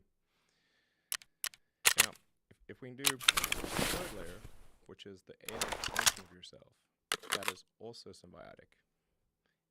And there's enough bandwidth between the cortex and the AI extension of yourself such that the AI doesn't de facto separate, then that could be a good outcome. That could be quite a positive outcome for the future. So instead of replacing us, it will radically change our capabilities. Yes, it will enable anyone who wants to have superhuman cognition. Anyone who wants. This is not a matter of earning power, because your earning power would be vastly greater after you do it. So just like anyone who wants can just do it. That's the theory. And if that's the case, then, and let's say billions of people do it, then the outcome for humanity will be the sum of human will, the sum of billions of people's desire for the future. And but that billions of people with enhanced cognitive ability, radically Yes. enhanced. Yes. And which would be, how much different than people today? Like if you had to explain it to a person who didn't really understand what you're saying, like how much different? When you say radically improved, like what do you mean? Do you mean mind reading? It would be Do you difficult. mean- It would be difficult to really appreciate the difference. It's kind of like, how much smarter are you with a phone or computer than without? You're vastly smarter, actually. You can answer any question if you're connected to the internet. You can answer any question pretty much instantly. Any calculation. The phone's memory is essentially perfect. You can remember flawlessly. The phone can remember videos, pictures, everything perfectly. Your phone is already an extension of you. You're already a cyborg. Most people don't realize they are already a cyborg. that phone is an extension of yourself. It's just that the data rate, the rate at which, of the communication rate between you and the cybernetic extension of yourself that is your phone and computer is slow. It's very slow. And that is like a tiny straw of information flow between your biological self and your digital self. And we need to make that tiny straw like a giant river, a huge, high bandwidth interface. It's an interface problem, data rate problem. Solve the data rate problem, then I think we can hang on to human-machine symbiosis through the long term. And then people may decide that they want to retain their biological self or not. I think they'll probably choose to retain their biological self. Versus some sort of Ray Kurzweil scenario where they download themselves into a computer? You will be essentially snapshotted into a computer at any time. If your biological self dies, you could probably just upload into a new unit. Pass that whiskey. We're getting crazy over here. This is getting ridiculous. Down the rabbit hole. Grab that sucker. Give me some of that. This is too freaky. See, if I've been thinking about this for a long time, by the way. I believe you have. If I was talking to one of my... Cheers, by the way. Cheers. Yeah, this is great whiskey. I don't know where this came from. Who brought this to us? Someone gave it to us. Old Camp, whoever it was. Thanks.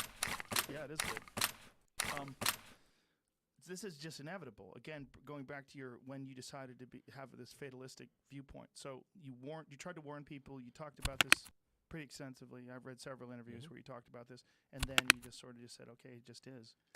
Let's just." And you, in a way, you're by communicating the potential fear. I mean, for sure, you're getting the warning out to some people. Yeah. Yeah. I mean, I was really going on the warning quite a lot. I was warning everyone I could. You met with Obama, and just for one reason, like, just watch talk out about AI. Yes. And what did he say? He said, "What about Hillary? Worry about her first." Shh. Everybody be quiet. No, he listened. He certainly listened. I met with Congress. I met with. I was at a meeting with all 50 governors and talked about just AI danger, and I talked to everyone I could. No one seemed to realize where this was going. Is it that, or do they just assume that someone smarter than them is already taking care of it? Because when people hear about something like AI, it's almost abstract. It's almost like it's so hard to wrap your head around it. By the time it already happens, it'll be too late. Yeah, I think they didn't try to understand it, or didn't think it was near term, or not sure what to do about it. And I said, like, an obvious thing to do is to just establish a committee, government committee, to gain insight, before you do oversight, before you do make regulations, just like try to understand what's going on. And then if you have an insight committee, then once they learn what's going on, get up to speed, then they can make maybe some rules or propose some rules, and that would be probably a safer way to go about things. It seems, I mean, I know that it's probably something that the government's supposed to handle, but it seems like I don't want the government to handle this. Who do you want to handle? Yeah. I feel like you're the one who could ring the bell better. Because if Mike Pence starts talking about AI, I'm like, shut up, bitch. You don't know anything about AI. Come on, man. He doesn't know what he's talking about. Yeah, but I don't have the power to regulate other companies. What am I supposed to? Right. But maybe companies could agree. Maybe there could be some sort of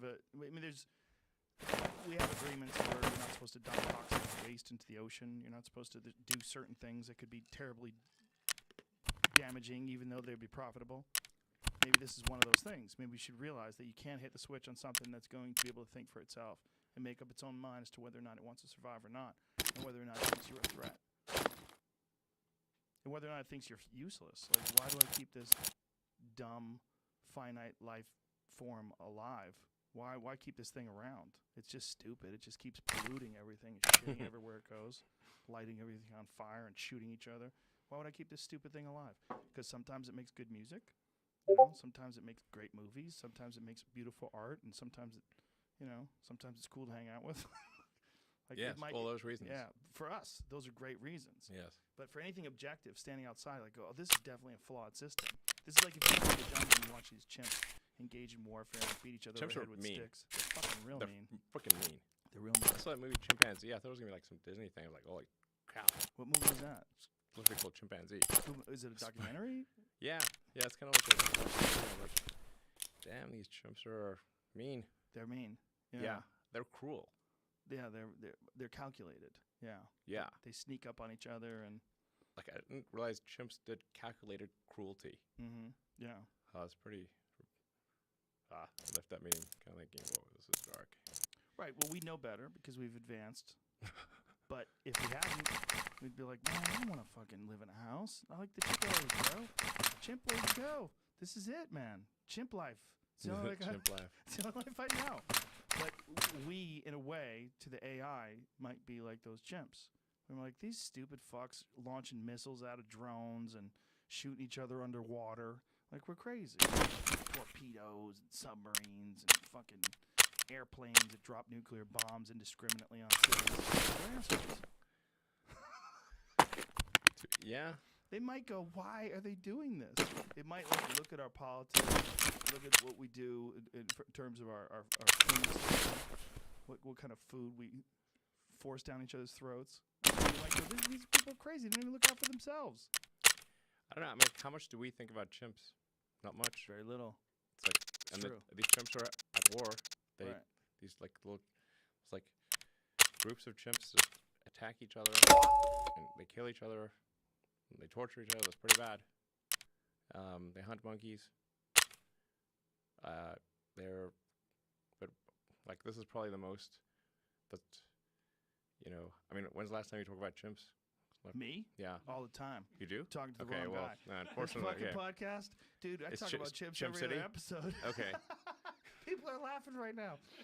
Yeah, constantly. Okay. I'm obsessed. I saw that David Attenborough documentary on chimps where they were eating those colobus monkeys and ripping them Yeah, apart. it's just I rough. saw that It's many years gruesome. ago. It just Gruesome. changed how I go, oh, this is why people are so crazy. We came from that thing.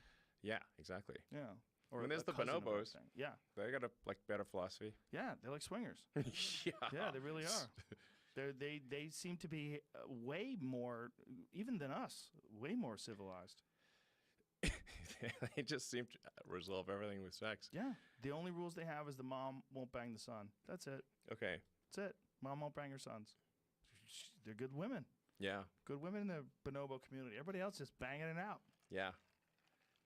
I haven't seen the Bonobo movie. Well, they're disturbing just at a zoo. You know, you have bonobos at the zoo. They're just constantly going. Constantly fucking, yeah. Like, that's all they do. Just won't stop. Yeah, and they don't care. Gay, straight, whatever. Let's just fuck. What's with these labels?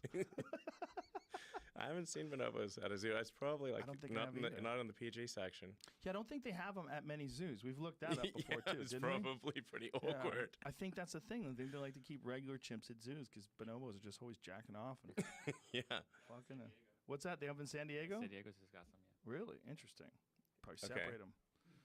Yeah, Yeah. I mean, how many other in a cage? You know, it's like Right. it's gonna be pretty intense. Yeah, yeah, yeah. We're a weird thing, you know. And I've often wondered if whether or not we're, you know, our ultimate goal is to give birth to some new thing, and that's why we're so obsessed with technology. Because it's not like this technology is really. I mean, it's certainly enhancing our lives in a certain way, but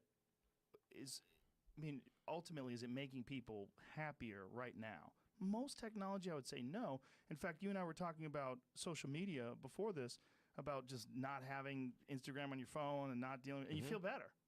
Yes, I think that one of the issues with social media that's been pointed out by many people is that I think maybe particularly Instagram, people look like they have a much better life than they really do. Right. So By design. yeah, people are posting pictures of when they're really happy. They're modifying those pictures to be better looking. even if they're not modifying the pictures, they're at least selecting the pictures for the best lighting, the best angle. So people basically seem they're way better looking than they basically really are. Right. And they're way happier seeming than they really are. So if you look at everyone on Instagram, you might think, man, they're all these happy, beautiful people, and I'm not that good looking, and I'm not happy. So I must suck, you know, and that's gonna make people sad. So when in fact, those people you think are super happy, actually not that happy. Some of them are really depressed. They're very sad. Some of the happiest seeming people, actually some of the saddest.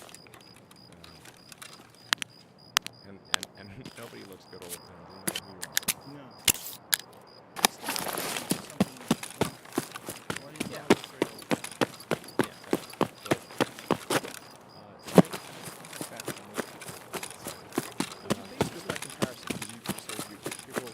People generally think of themselves, well,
Земля!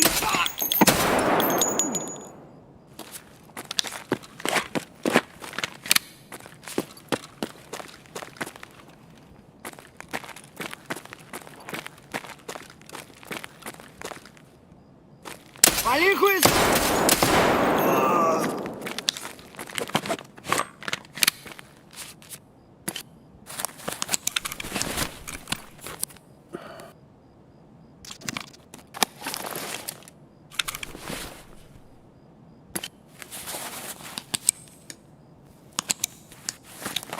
Five left in my serve kit, just realized. I knew I forgot something.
game is running like a bag of shit this morning. That's a fact.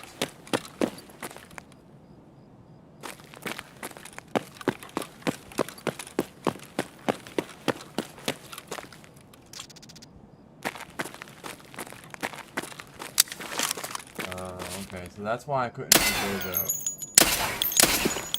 Actually, I think I just can't shoot lights out at all anymore.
Happy with this loot. The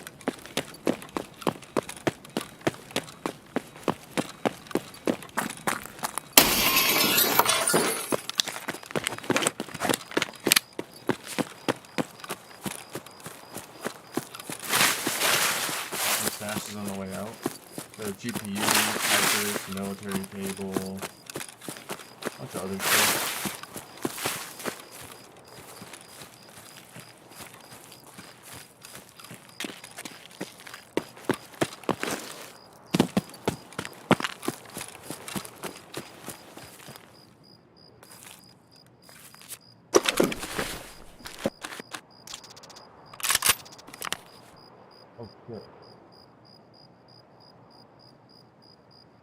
Oh fuck! I didn't realize I had this much stuff in here.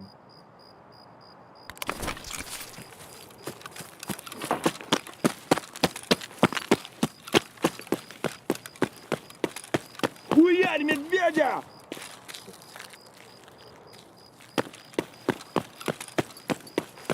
Вон он, блядь! Ебашь его! Вали, вали, пусть!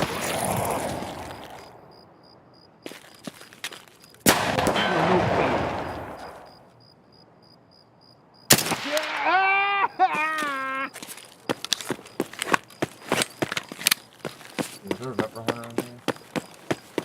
Pretty sure this guy has Vepra, yeah.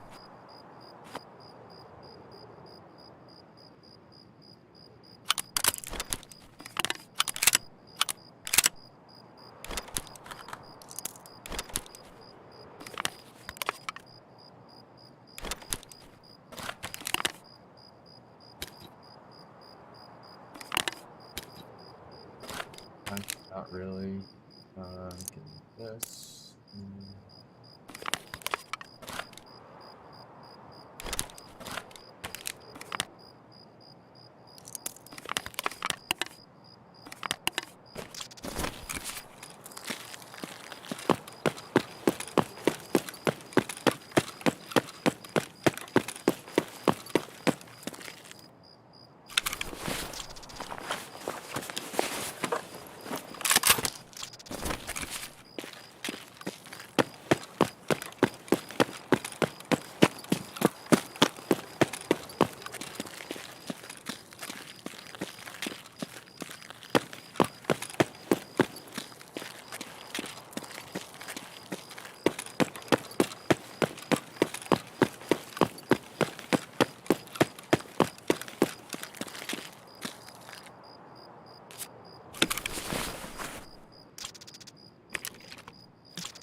I don't know if it's worth more than this. It might be. Good. Might be. This fluctuates so much, you can never really tell.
Nice. Always good.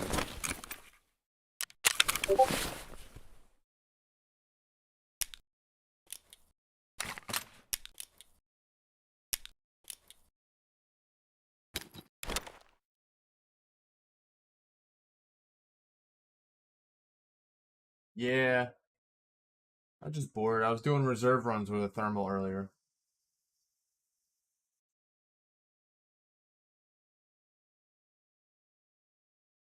But reserve is dead. I mean, most of the raids are dead.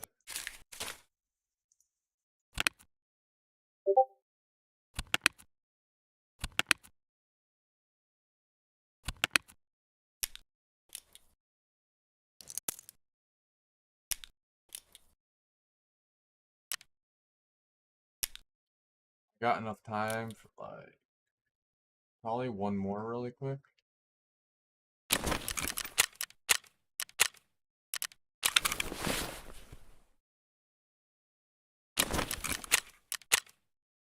Maybe I'll just do. I'm gonna do a reserve run with a pistol. Got nothing to lose here.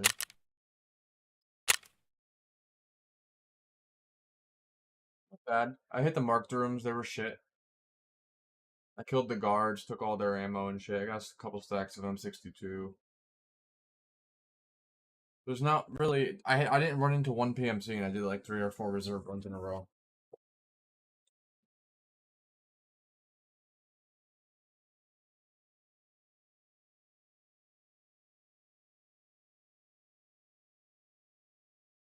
I died. I lost a thermal kit one time. I got aimbotted like through like a corner. I don't know if that specific raid. I don't know why. My fucking FPS was stuck at like 20. I couldn't get more than 20. I was literally lagging so bad. It was so bad. It's like when your computer can't handle a game when you put it to the max settings and you just lag all over the place. It was like that for like the whole raid. I ended up losing a thermal kit that raid.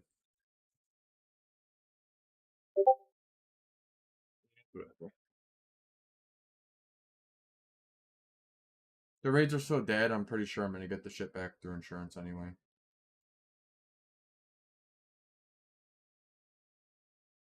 I was using 5.56. Oh no, that kit was RSAS, actually. Oh no, that wasn't an RSAS. What was that? I don't even know what that kit was.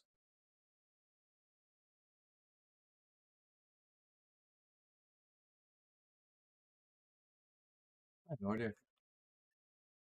I don't want to check now. Oop, the fuck. See really quick.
Is this the kit? This might have been the kit that I lost right here.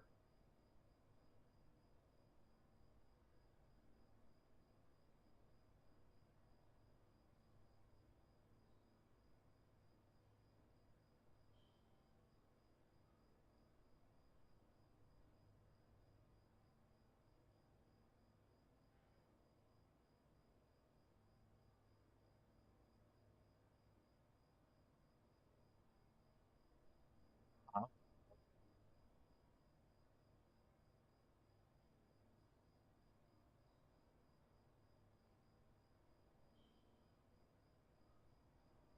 I just run around, hit marked rooms. If I don't really turn, I just take the.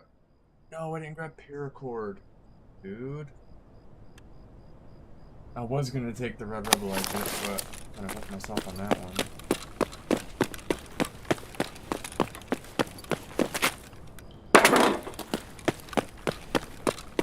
What's that actually? Marked rooms are back here.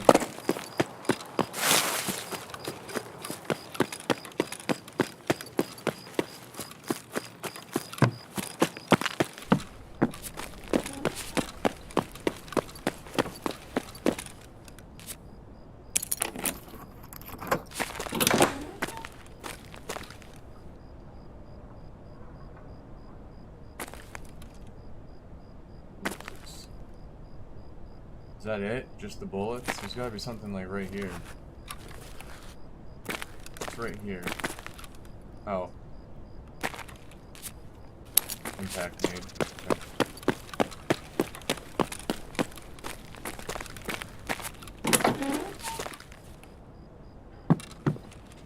Yeah, the raids are really dead.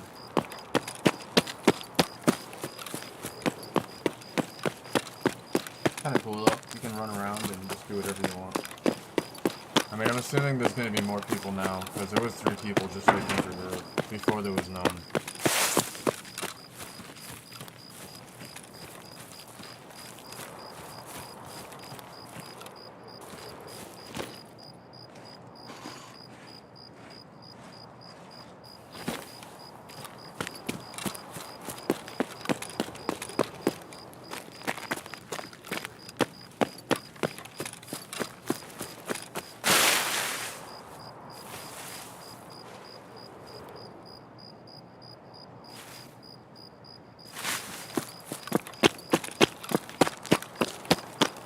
Scavs are like OP as fuck too lately.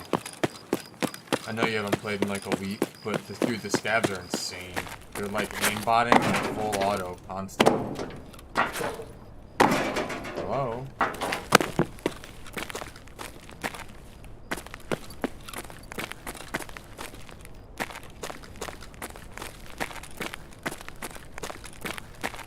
These boxes are good shit sometimes. On reserve, I noticed that those specific boxes are good stuff. Let's see.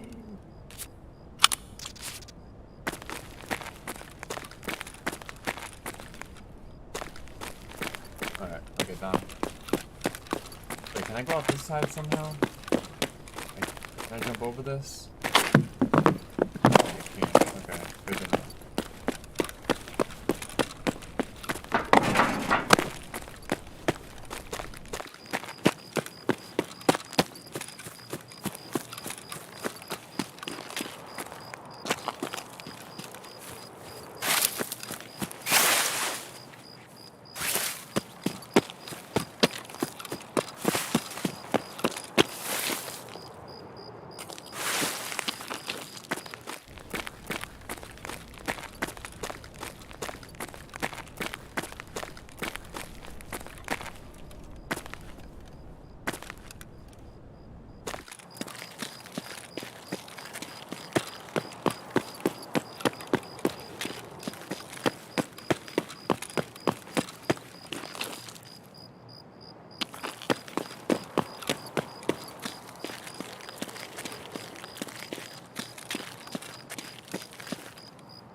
The other marked room.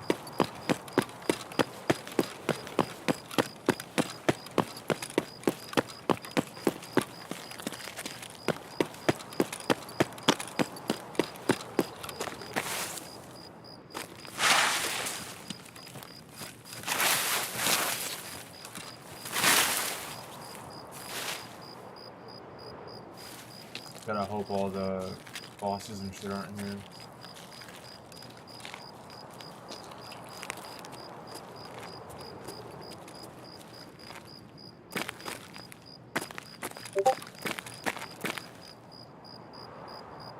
Yeah, they are pretty bad. Like, you seen what was in that last one. It was like some shitty bullets, and then like something else.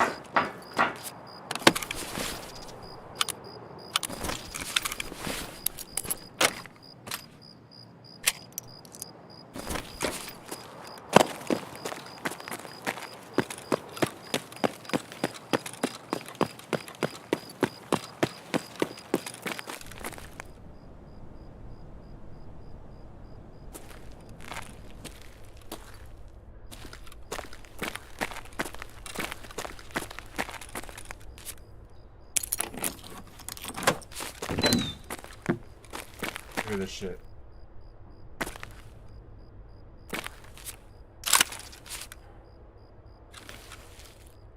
That's it. That's crazy.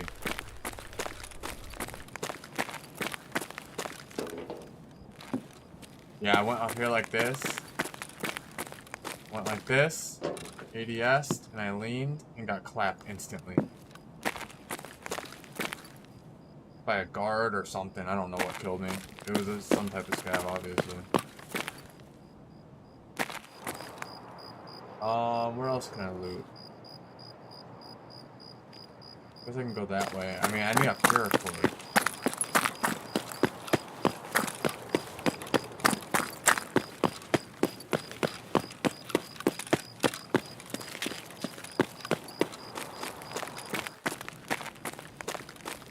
I could take the train up.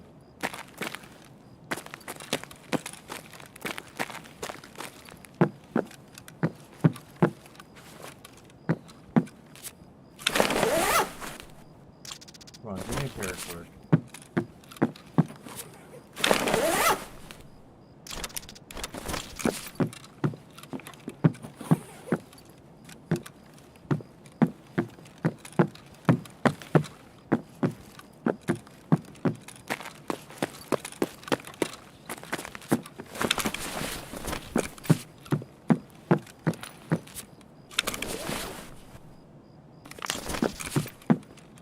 This map's good for making money, though.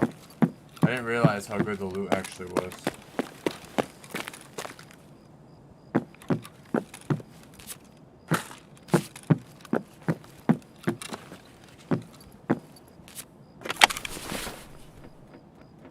It's actually not bad.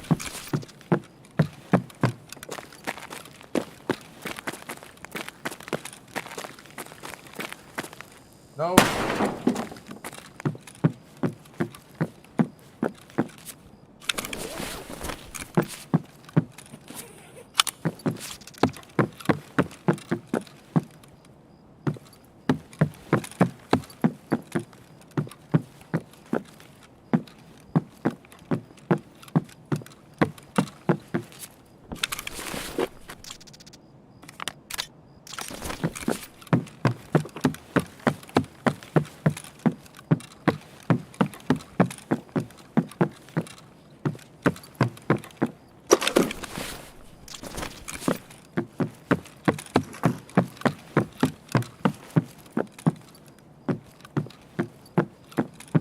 All I'm looking for is a paracord. I can actually not care about any of this shit. I guess fuck it, I don't know.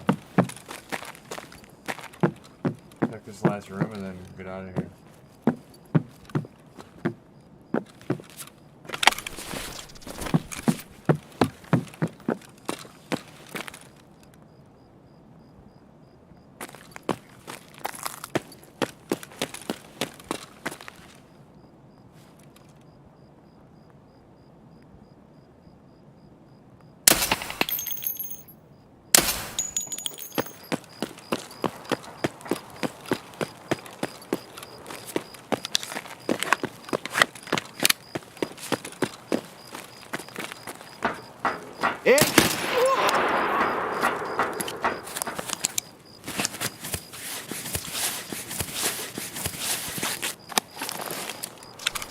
Paracord?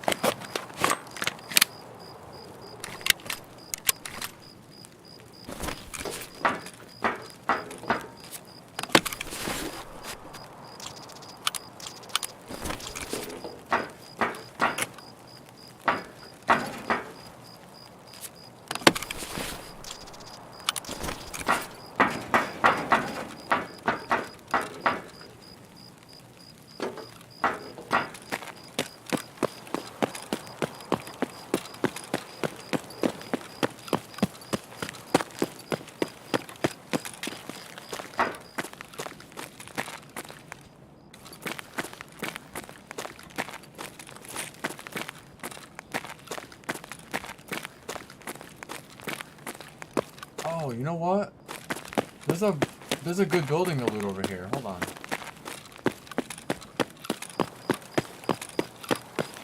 I gotta figure out how to get to it though. It's a really good room.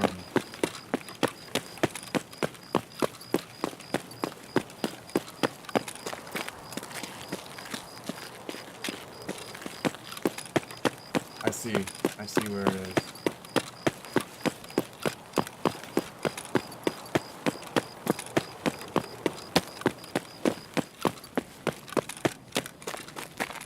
I'm on the second floor.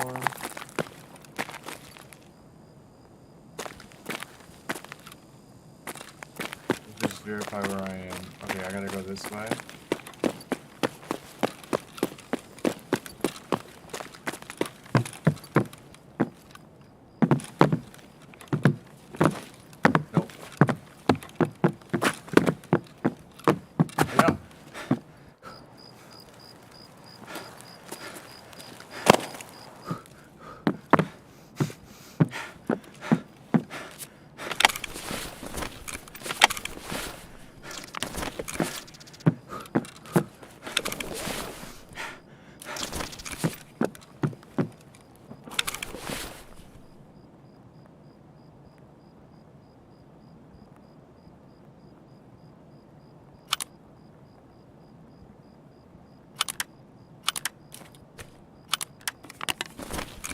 Okay, so this room should have good shit. It sometimes does. I see other people getting good shit out of it at least. I guess not this time.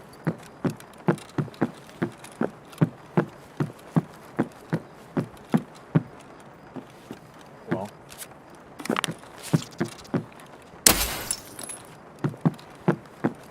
Splash banged you. Oh, that's kind of shit.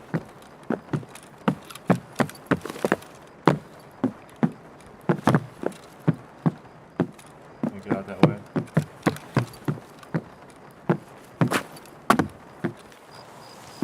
Ah! Still no paracord though. That sucks.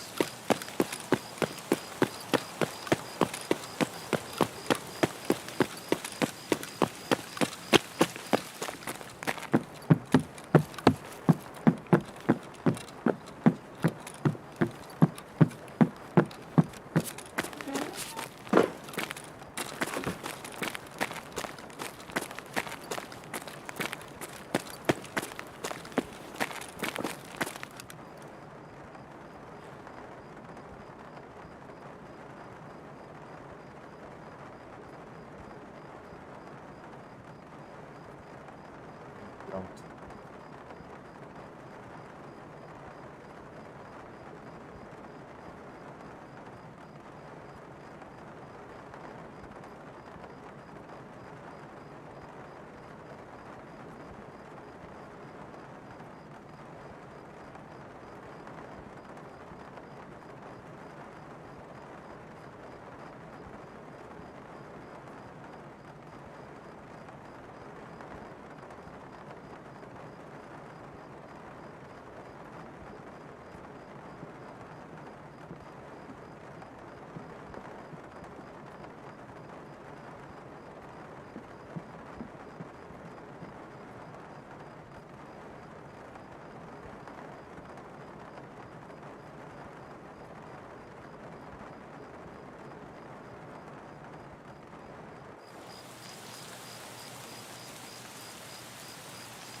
I don't know if he's in this building or the one across.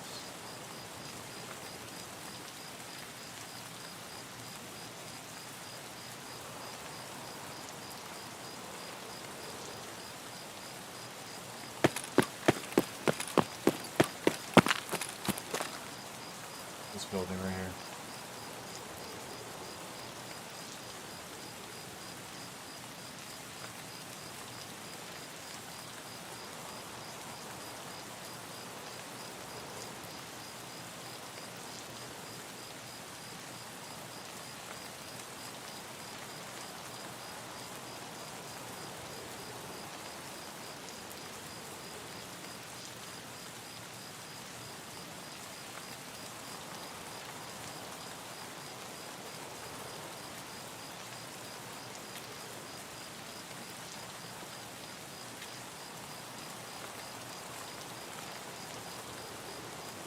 This whole kit is so garbage. Like I literally, it's like a scav kit. So.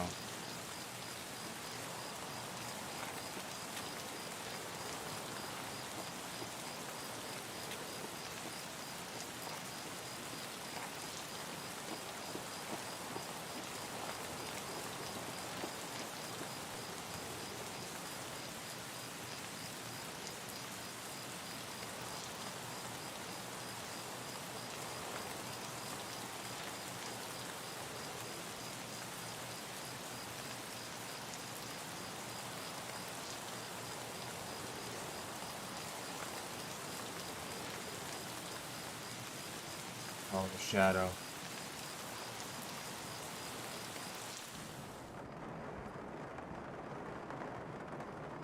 Of course you can't go over this.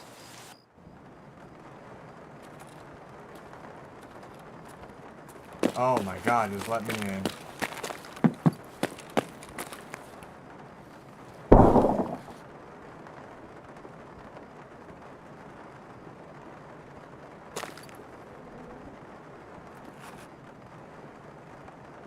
Ну,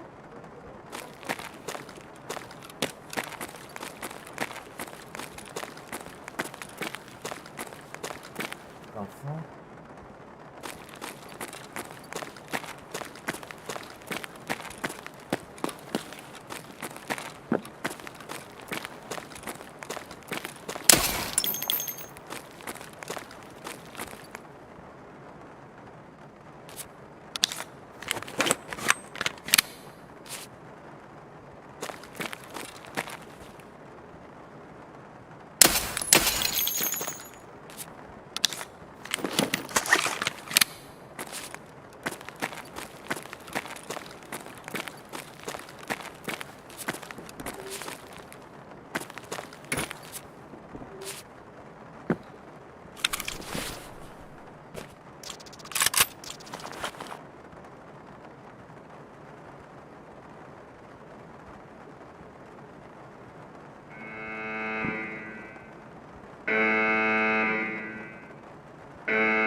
It's a guy in that bunker there, maybe?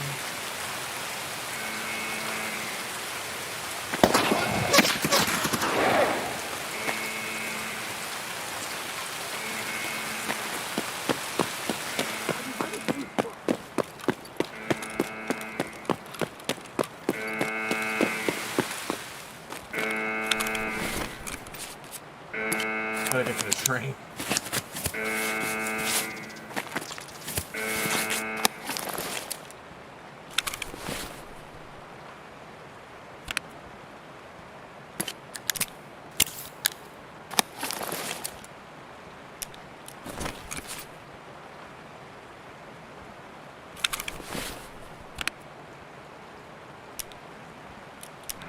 Ну что, нормально?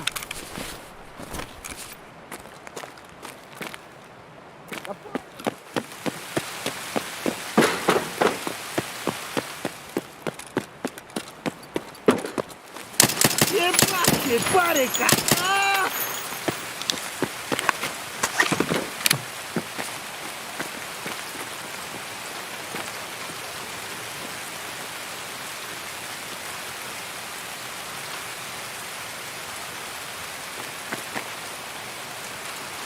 Этим... Наблюдай! Хуярь медведя!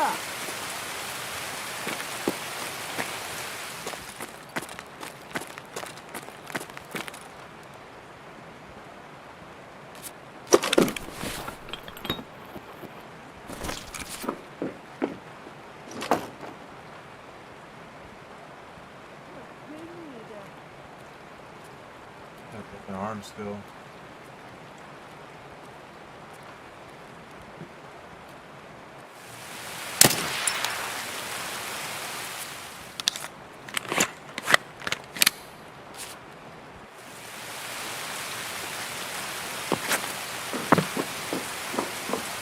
Ты куда пошел? Ах ты хер ебучий! Ах ты ебанула! Давай, мочи! Давай, мочи!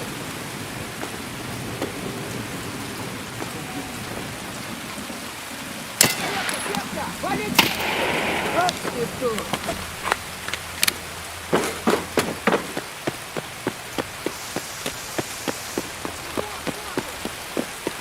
Guys.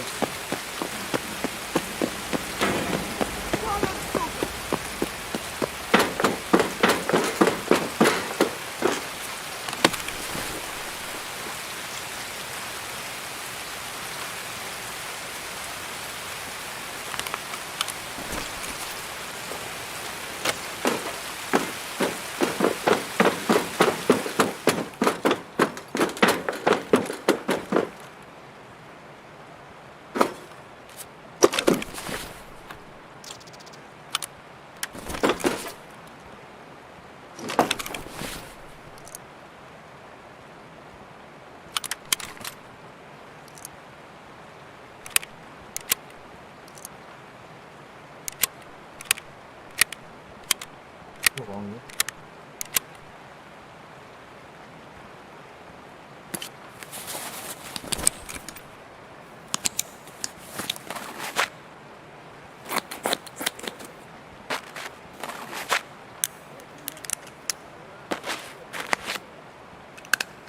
He's using both hands to do surgery on his hand.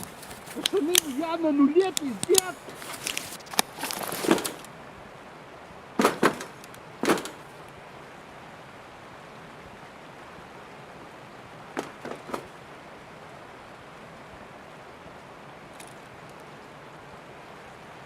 Train should be leaving any minute though.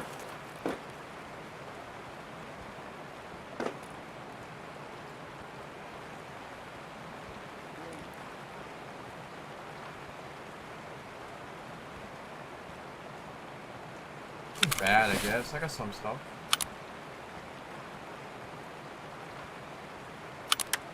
Could have been better.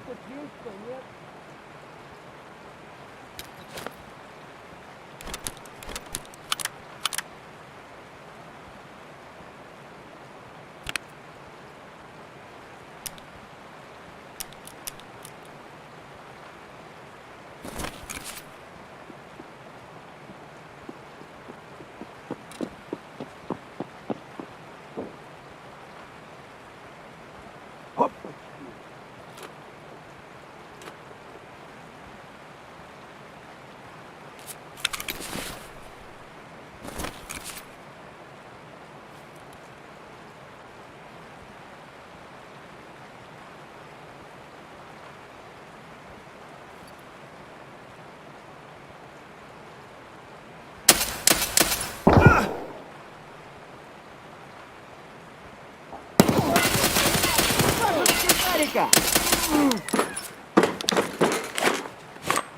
The fuck, man?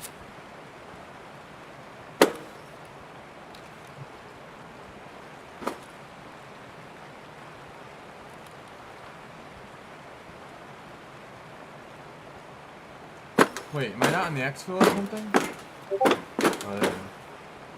Yeah, it's just goes away, I guess. I don't think so. I think that was a regular, maybe a raider.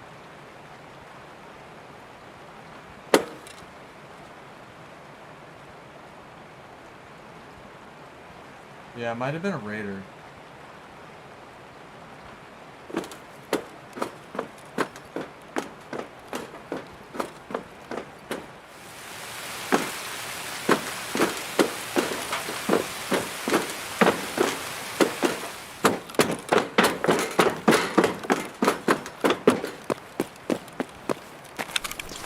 Як барыгам, а потом по бабам.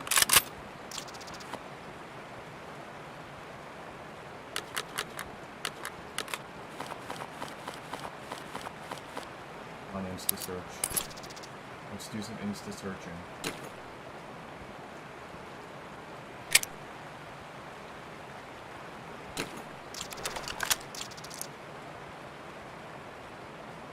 Right.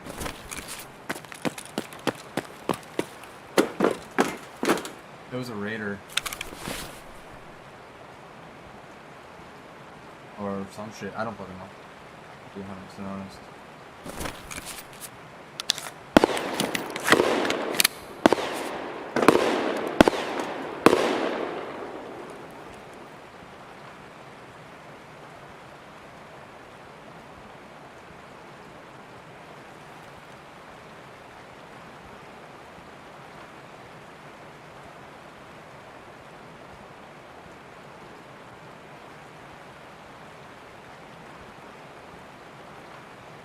On train.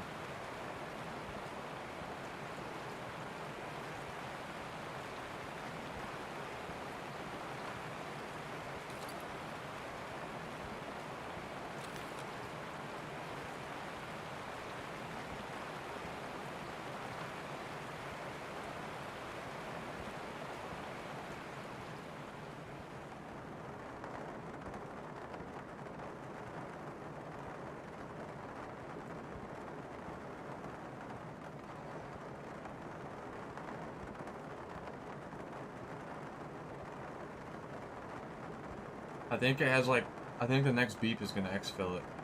That should be it. Oh no, I might be here a little bit.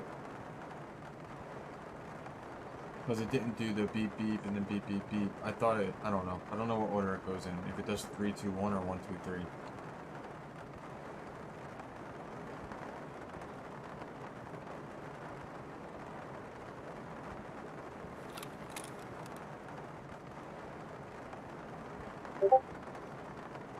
Last 3 minutes.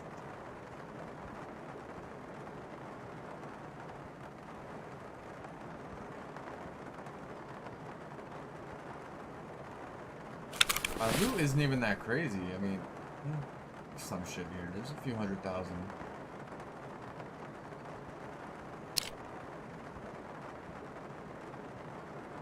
Oh yeah, it'll be leaving soon.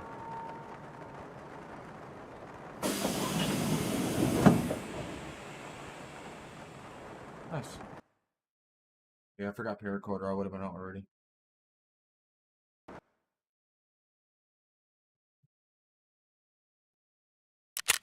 That was a raider.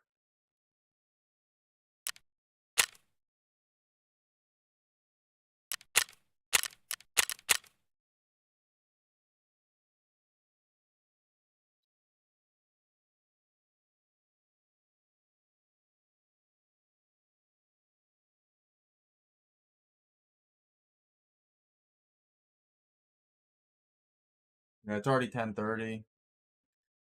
Got a ton of shit to do today again, so.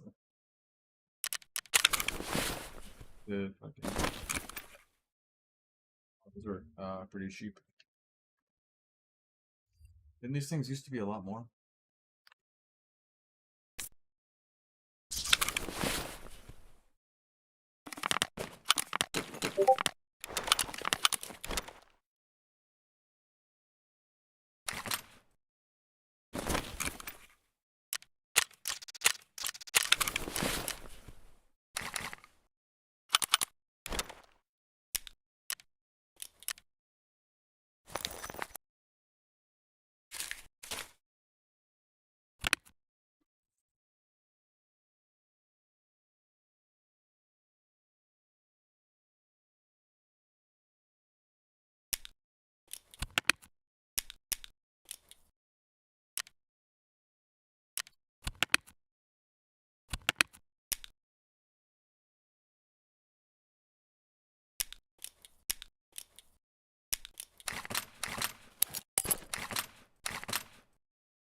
Yeah, alright, dude. I'll be on later. Talk to you later.